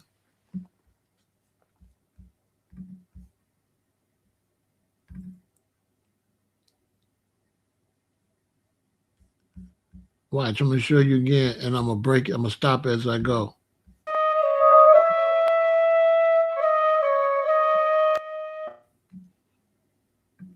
So see, I just put that together, and see, I bought some containers. See, I put the containers in there, because my mother had a bunch of them downstairs. I said I might as well use them. And I filled them up, and look, I just stuck some sticks in the ground. Because my queen, she like, Pharaoh, my seeds is hatching. You says right. So she didn't win and sprouted these seeds. So now it's a 911. So I went to Office Depot. I went to the store and I got the sticks where you buy all that work supplies and stuff. I went there. I bought them sticks. I nailed them sticks in the ground. I bought that screen. I put plastic on the ground and I built a frame. I just threw it together. I built the frame. I tried to figure out, I took rope and I tied rope to each stick so it wouldn't fall in, like I made a tent. So I set it up like a tent because I had to hurry up because she didn't give me time. She just went and started sprouting some seeds. If she had gave me time, I could have built a real greenhouse. But it was like my queen, she had sprouted some seeds. They was in the dining room. She's like, look, my seeds sprouting. So now I got to go 911. Yeah, I went to Home Depot. I got to go 911 because she done sprouted the seeds, right? So this is a makeshift. I had to do makeshift. So I went and I took these and I put them in the ground. And what I did, though, when I went to the garden supply store, they be having this dirt, right, that you buy for growing. They got this kind, this kind, this kind. So what I did was I bought all of them. Let me get two of this one, two of this one, two of this one, and I mixed them. I don't know which one is the best. So I tell you what, let me mix them. I got lucky because the neighbor next door had to cut a tree down. And when he cut the tree down, there was wood chips. So I asked the guy, I'm like, can I get some of them wood chips? So he gave me a big thing of wood chips. So I put the wood chips in the bottom. That's going to be drainage. I got holes in the bottom of these containers. And I filled them up with the dirt. Right? And then I planted everything. And it took off. You could see it.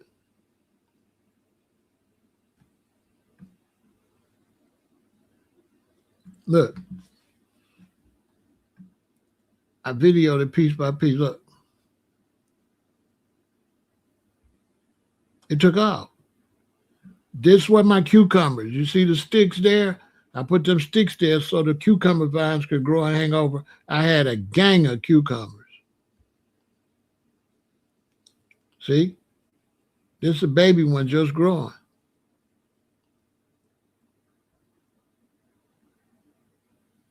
That's for watermelons. My watermelons didn't grow because, like I told y'all, it was a bad year and it didn't stop raining. It didn't stop raining, so we end up planting late because it didn't stop raining. That's the year the farmers lost a lot of corn. So them watermelons didn't get that big. They didn't turn out. Now this is the red peppers. I got a lot of red peppers. I gave them to all the neighbors. Yeah, the watermelon didn't get big because I had to paint. These are string beans. These are string beans. They came out great. These are string beans. The yellow squash harvested twice. The squash came, I took them off. I'm thinking, oh, that was good. And I went back a couple of days and it was starting some new ones. So yellow squash is a winner. I harvested 2 sets of yellow squash in one growing session. I didn't know they do that. That's this is parsley, I think, right here. This is parsley. All my spices came out good. All my spices came out good. My cucumbers came out good. This was the second group of yellow squash. I already had a bunch. I had way more food than this, but I had gave it to the neighbors. I had bowls and bowls of string beans, and I had so many red peppers. I could have filled up a whole bowl with the red peppers. I went and gave Miss Johnson some. Yeah, I went and gave all the older ladies that, was older when I was a little boy. So all the old ladies, that would be hollering at me to stay off their grass and get my bike off their grass and all that. I went down there and teased them and told them I shouldn't give you nothing. You wouldn't let me ride my bike on your grass. But yeah, it turned out great. I should have took pictures of all of it. I end up with a gang of cucumbers. So if you want to, you can go into salad dressing business with cucumbers. They grow real well and a lot. And all you're going to do is let the vines hang over something. So you can have hundreds and hundreds of cucumbers. I mean, hundreds. And this was just makeshift. So if I would have been able to take my time, I would have did the whole backyard. I would have did that whole back. But I had to rush because sometimes these females, they got a project they want to do. And the good thing about it is all I had to do was harvest it, and all I had to do was go and tie a tarp down over all of these things. All I had to do was put tarps over them and leave them to the next year. And then the next year, all I would have to do is go remove the tarps off of them, go till the soil, right? Put a little fresh soil with it, I would have been able to plant year after year after year,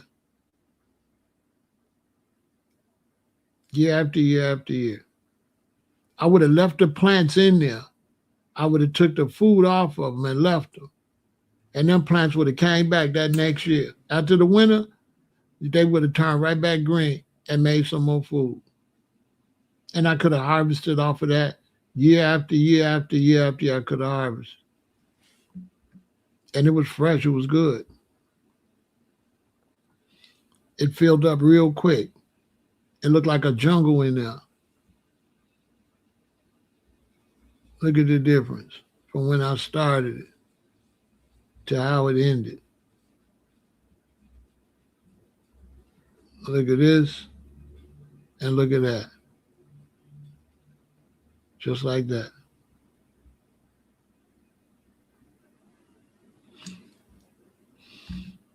But I had to watch it.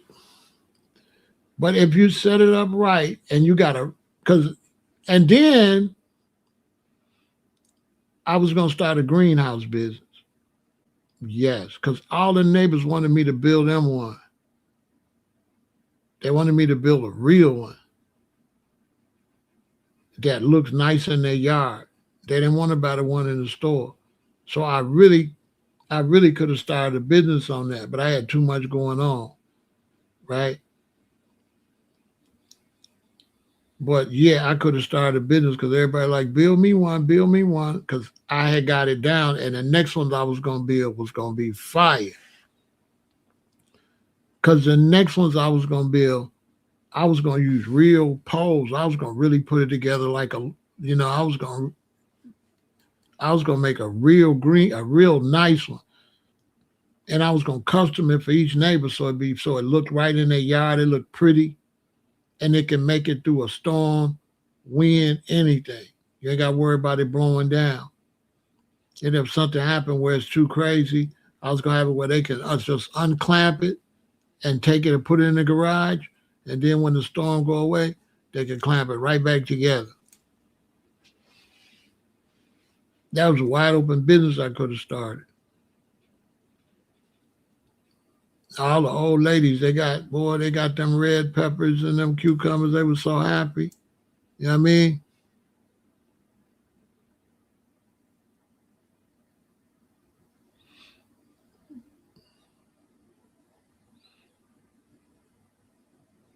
Yeah, definitely. Definitely. Yeah, they were so happy. But yeah, you can grow your own food. You can grow your own food, take care of yourself. Growing your own food from scratch. Grow your own herbs and spices. I mean, that's where we headed to. Then if you got your sprout jars, you popping. You can have your sprout jars in the house, and you can pretty much you can survive. If you got the sprout jars, you definitely can survive.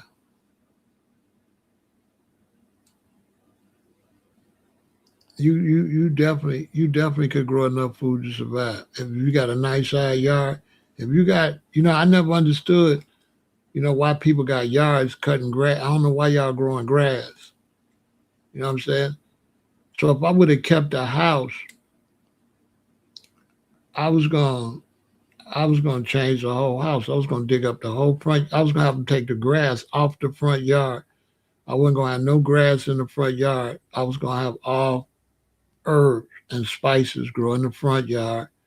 All up down the side of the house, I was going to grow herbs and spices. It wasn't going to be no plant on our property that you can't use. What I'm going to do with some grass, I'm not a cow. So I was going to redesign the whole area. And everything got to be edible. There wasn't going to be nothing that can't be edible or make tea or nothing. I don't understand why you water it, It's got to be a new concept. You should be able to come in the Black community and everything that's growing should be some kind of way used for some type of food or tea or medicine or herb or something. Why we got all these plants? Don't no trees got no fruit on it. And none of the plants you can't use for nothing. That didn't make no sense to me. And I used to watch my neighbor, Miss Johnson, just watering grass and flowers. And I was like, Miss Johnson, you can't eat none of this stuff. What is you doing? So when she seen me do that, she said, I see what you saying. I hope you see what I'm saying. You growing pretty flowers. That later for pretty flowers. Unless you can find some kind of way to use them petals from them flowers for something.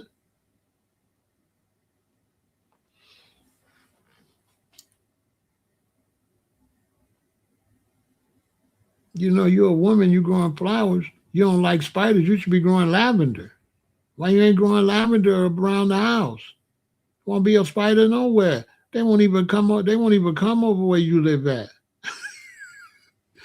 Ladies, if you don't like spiders, grow lavender around the house. All around the house, I was gonna grow bug repellent spices. Yeah, all around the house, I was gonna grow stuff that bugs hate. Now I don't grow my own fruits and vegetables because in Chicago I ain't got time, and you can't grow your own fruits because fruits you got to have a tree. So you have to have fruit trees. So that's a whole. That was just an experiment I was doing for my queen at the time. She had bought some seeds and had sprouted them.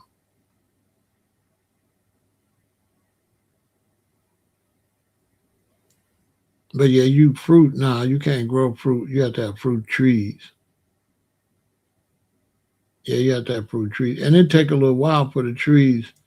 It's old enough unless you buy a graft. You could buy a graft, and it'll make fruits while it's little. You could get a grafted one and then grow it. Grafted ones are good because you know exactly what the fruit gonna be like because it's gonna make the same fruit of the tree you got the graft from. And there's a way to cut the stem and wrap it with something, and then the roots will start growing off. Then you cut it off and just put it in the ground. Now you got the exact same tree. Or you could take one tree and get you about five or six of them, easy, of the same tree and cut corners. But like I said, you got to have time. Right now, I'm switching to indoor. I'm practicing indoor. So right now, I'm trying to figure out indoor. I'm trying to figure out indoor, like sprout jars, stuff like that, sprouts. That's my next experiment, sprouts.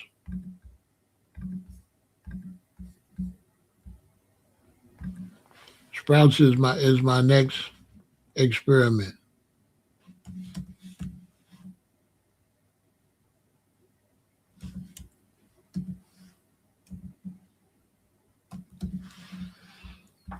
Yeah, that's my next experiment is sprouts.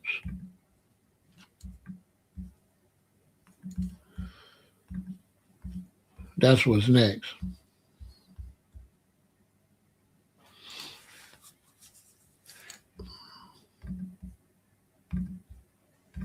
Sprout jars.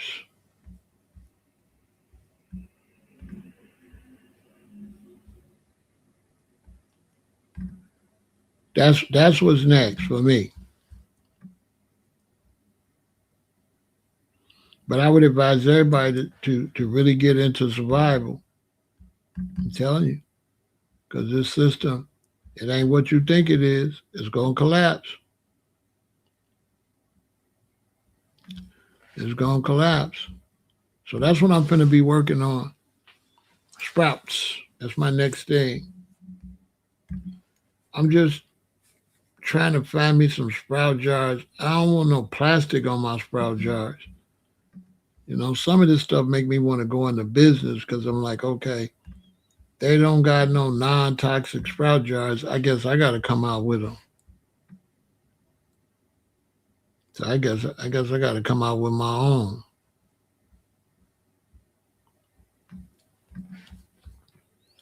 I got the jars. I don't want no plastic tops. I don't like the plastic tops. So I got to come out with my own sprout jars. Well, all I got to do is use mason jars, but I got to get me some tops. I got to get somebody to make me some tops. You know what I'm saying? Yeah, berries is good, but I'm trying to figure out how to grow like in an emergency situation, like in the house or something, in an apartment or in an emergency situation. Berries, you're going to have real dirt and you can't move them. Sprout jars, I could throw them in a backpack and I can bounce. You know what I'm saying? I could bug out. See, if I got 3 sprout jars, I could bug out. I just don't like them plastic tops. So I got to either get me some tops developed or find somebody that got them.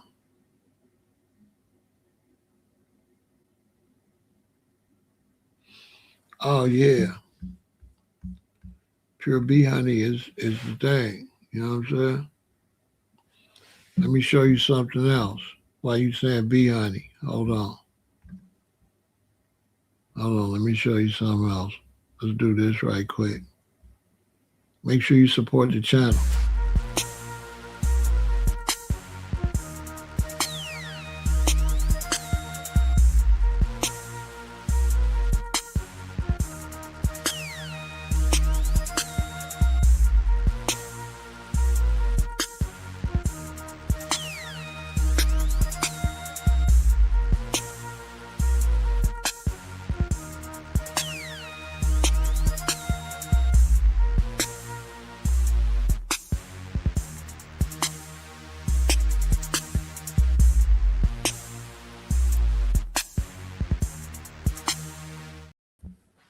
Yeah, so you was talking about that. Now you know vegans don't really mess with honey because that's like vegetarian. It's like an animal byproduct. But I do mess with honey every now and then. So you got to get this pure honey, right?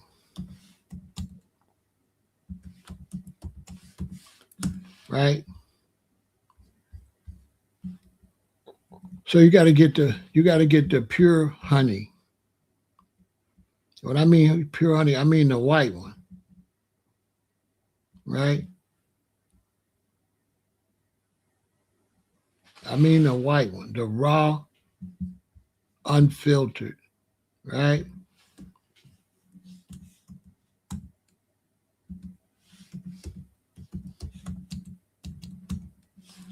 You got to get the raw. You got to get raw, unfiltered honey, okay? That's what you got to get. It's the white looking one. It's like a cream color, right? It's like a cream color.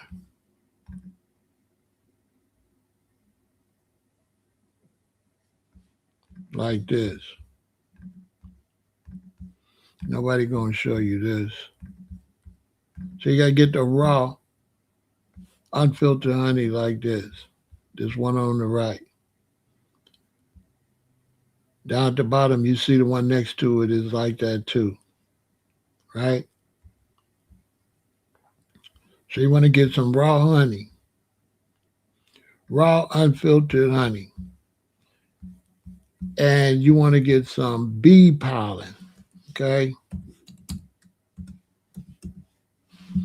You want to get some bee pollen. The bee pollen,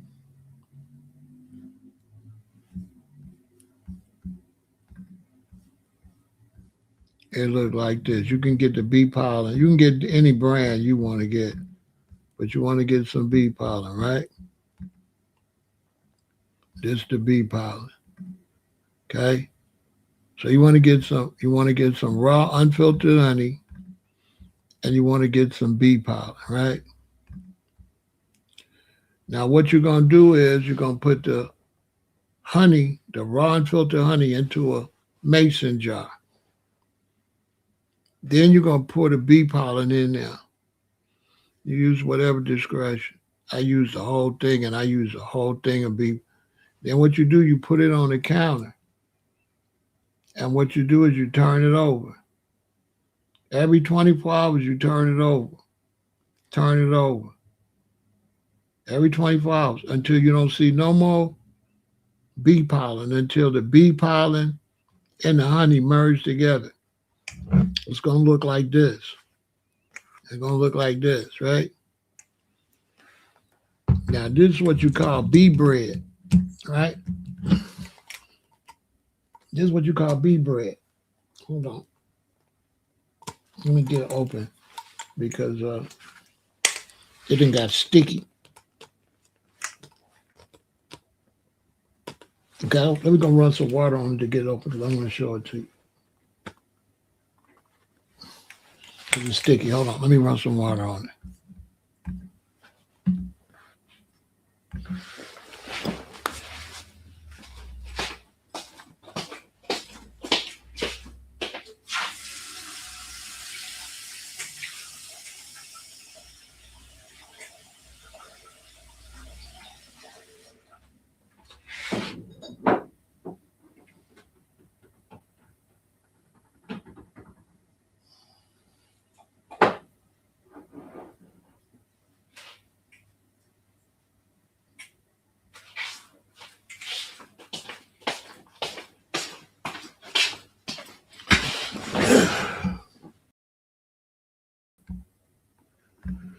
So it got sticky because I keep turning up and down. And so it's going to look like this. You see the bee pollen has mixed in with the honey. Okay. Now this honey, as I showed you, this honey is like a white color, right?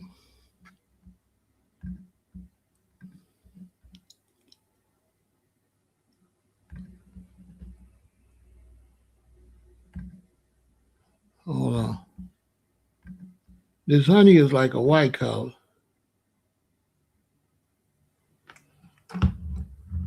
Right?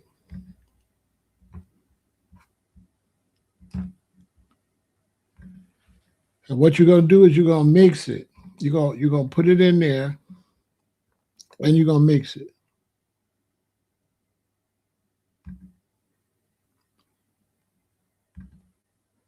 You're gonna mix it with the raw honey, right? Y'all check this out. I'm giving you some game right here. So you're gonna take this honey. You can pour it in another jar that's bigger, like a big old, like this.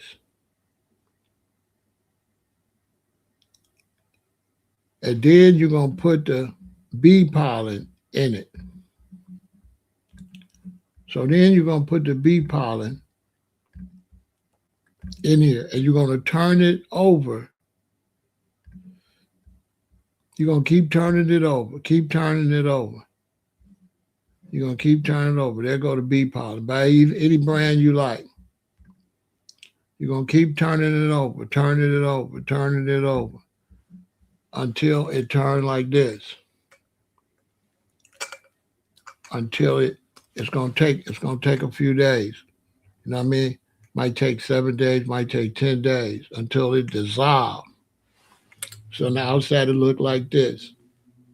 You don't see no little bunch of little grains. And then this is what they call bee bread. This is bee bread. Now this is gonna give you power. Okay. This is gonna give you power. This is what a lot of people take that work out a lot, right? This is called bee bread. And this is that unfiltered honey mixed with bee pollen.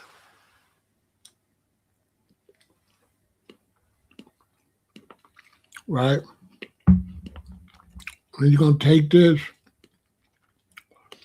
once a day or once every 2 or 3 days or right before you go work out.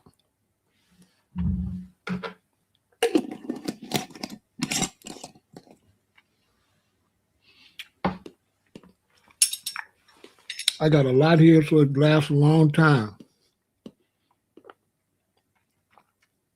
Right? It's not for vegans because vegans don't use honey. So this is vegetarian right now. This is not vegan. This is vegetarian because vegans don't use honey. Vegans don't use no animal byproduct.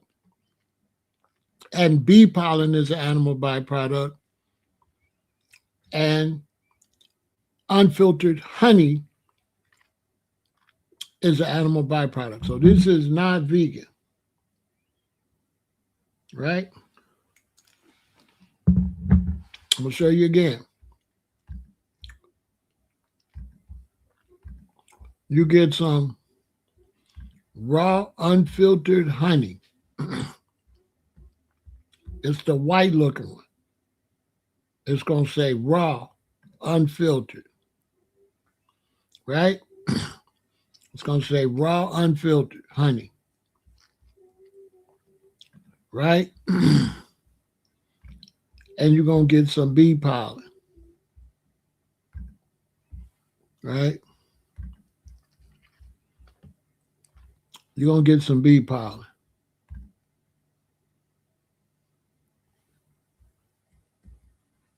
Right?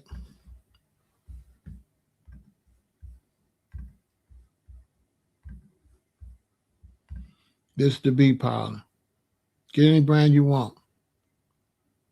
And you're going to pour the honey into a jar. Then you're going to put the bee pollen in there. And then you're going to turn it over every day at 24 hours. You're going to turn it over.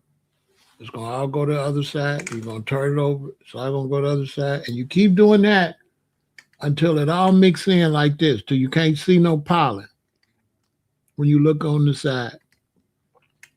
It might take about a week. It might take 10 days.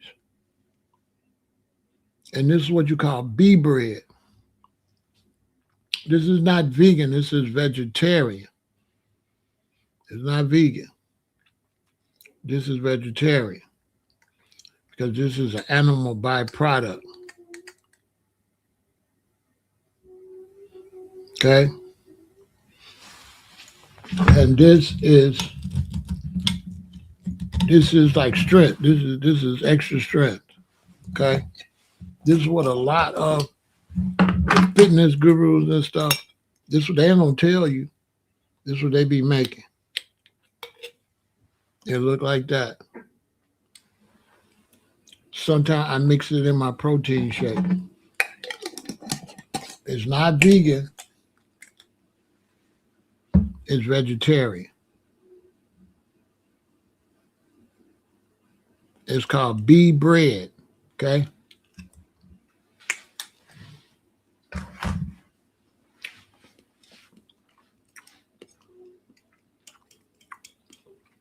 This is going to help you stamina, strength,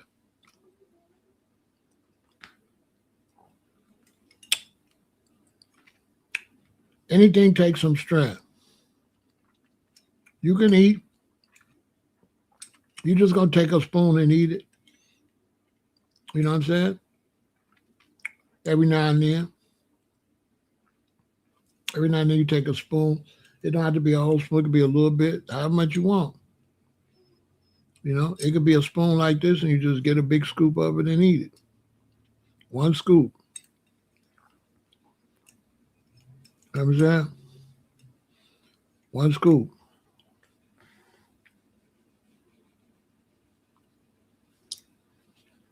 This is going to help you with your stamina, strength, endurance. You ain't gonna have to worry about impotence and all type of stuff. You're having problems with sex in the bed or whatever. It's not gonna fix it, but it's gonna prevent it from happening in the first place. You know what I'm saying? It's gonna prevent it. I mean, it's called bee bread. Okay. Sometimes you want to, you can also put royal jelly in it.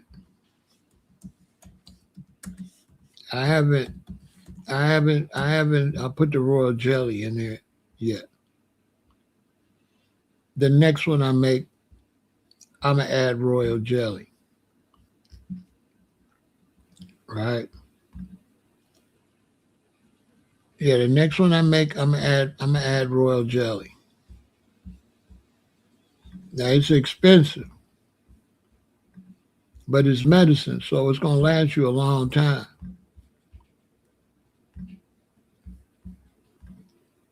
You know what I'm saying?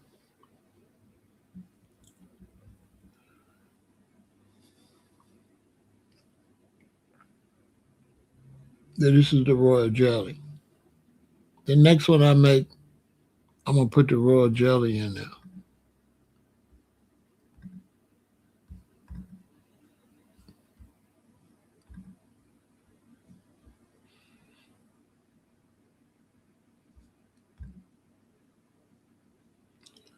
So the next one I make, I'm gonna put the royal jelly in there.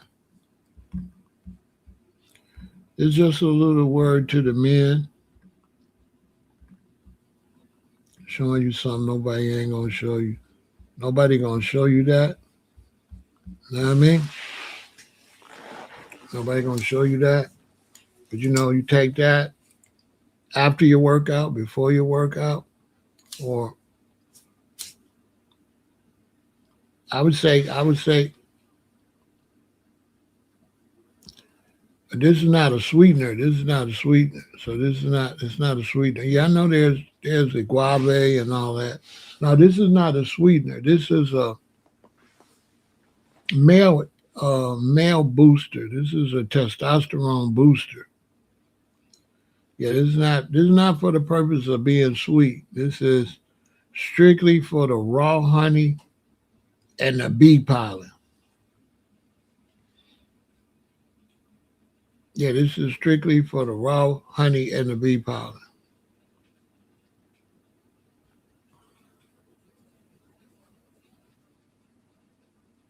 This is what a lot of the bodybuilders and stuff, they be using this. They just ain't gonna tell you. They ain't gonna tell you. You have to do some real research to find out about that. You know what I'm saying? They ain't gonna tell you that. And like I said, it's expensive because the raw honey gonna cost you, and the bee pollen gonna cost you. And then if you, yeah, so it's expensive.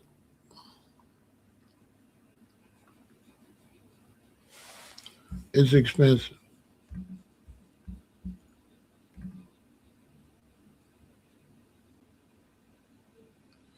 And if you use the royal jelly too, then that's what gonna cost you.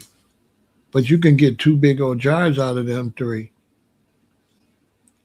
Well, you ain't gotta use all of the if it's a mason jar, you don't gotta make it as much as I make.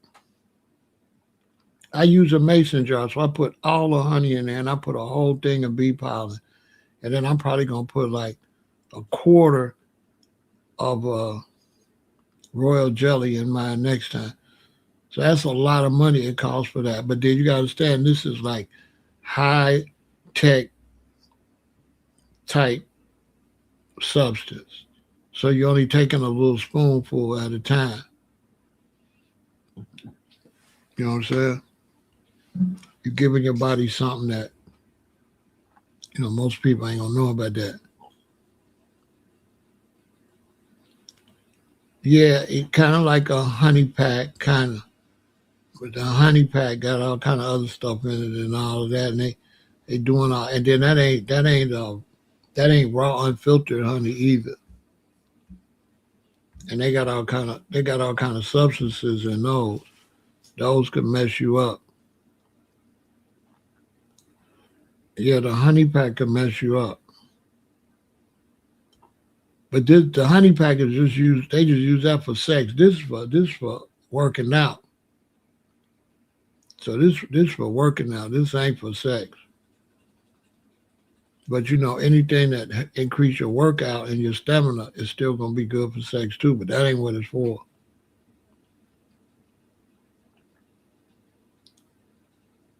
You know what I'm saying?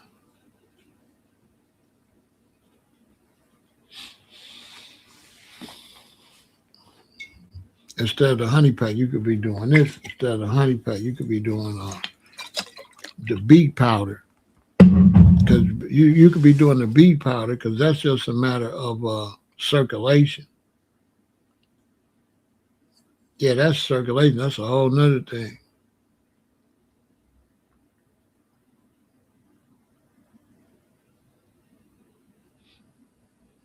So the beetroot powder will help you with that, with circulation throughout your whole body. So you could be stimulated and you can get blood flow down there. You got to get blood flow down there, right?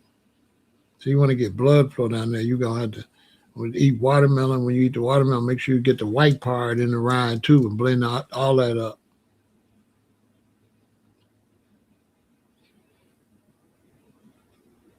And some beet powder, and that'll help you with that. That's better than a honey pack by far.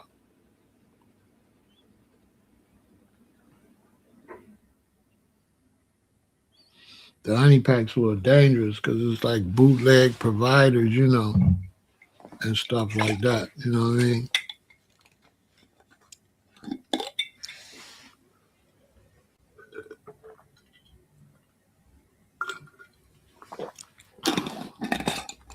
Or this way they help you with your circulation. And this one I got beet powder, lemon, and a little maple syrup.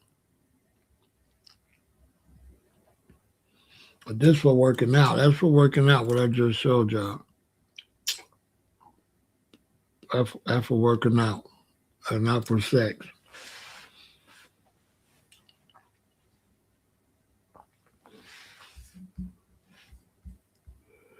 All right, so that was a good session. Make sure you support the channel.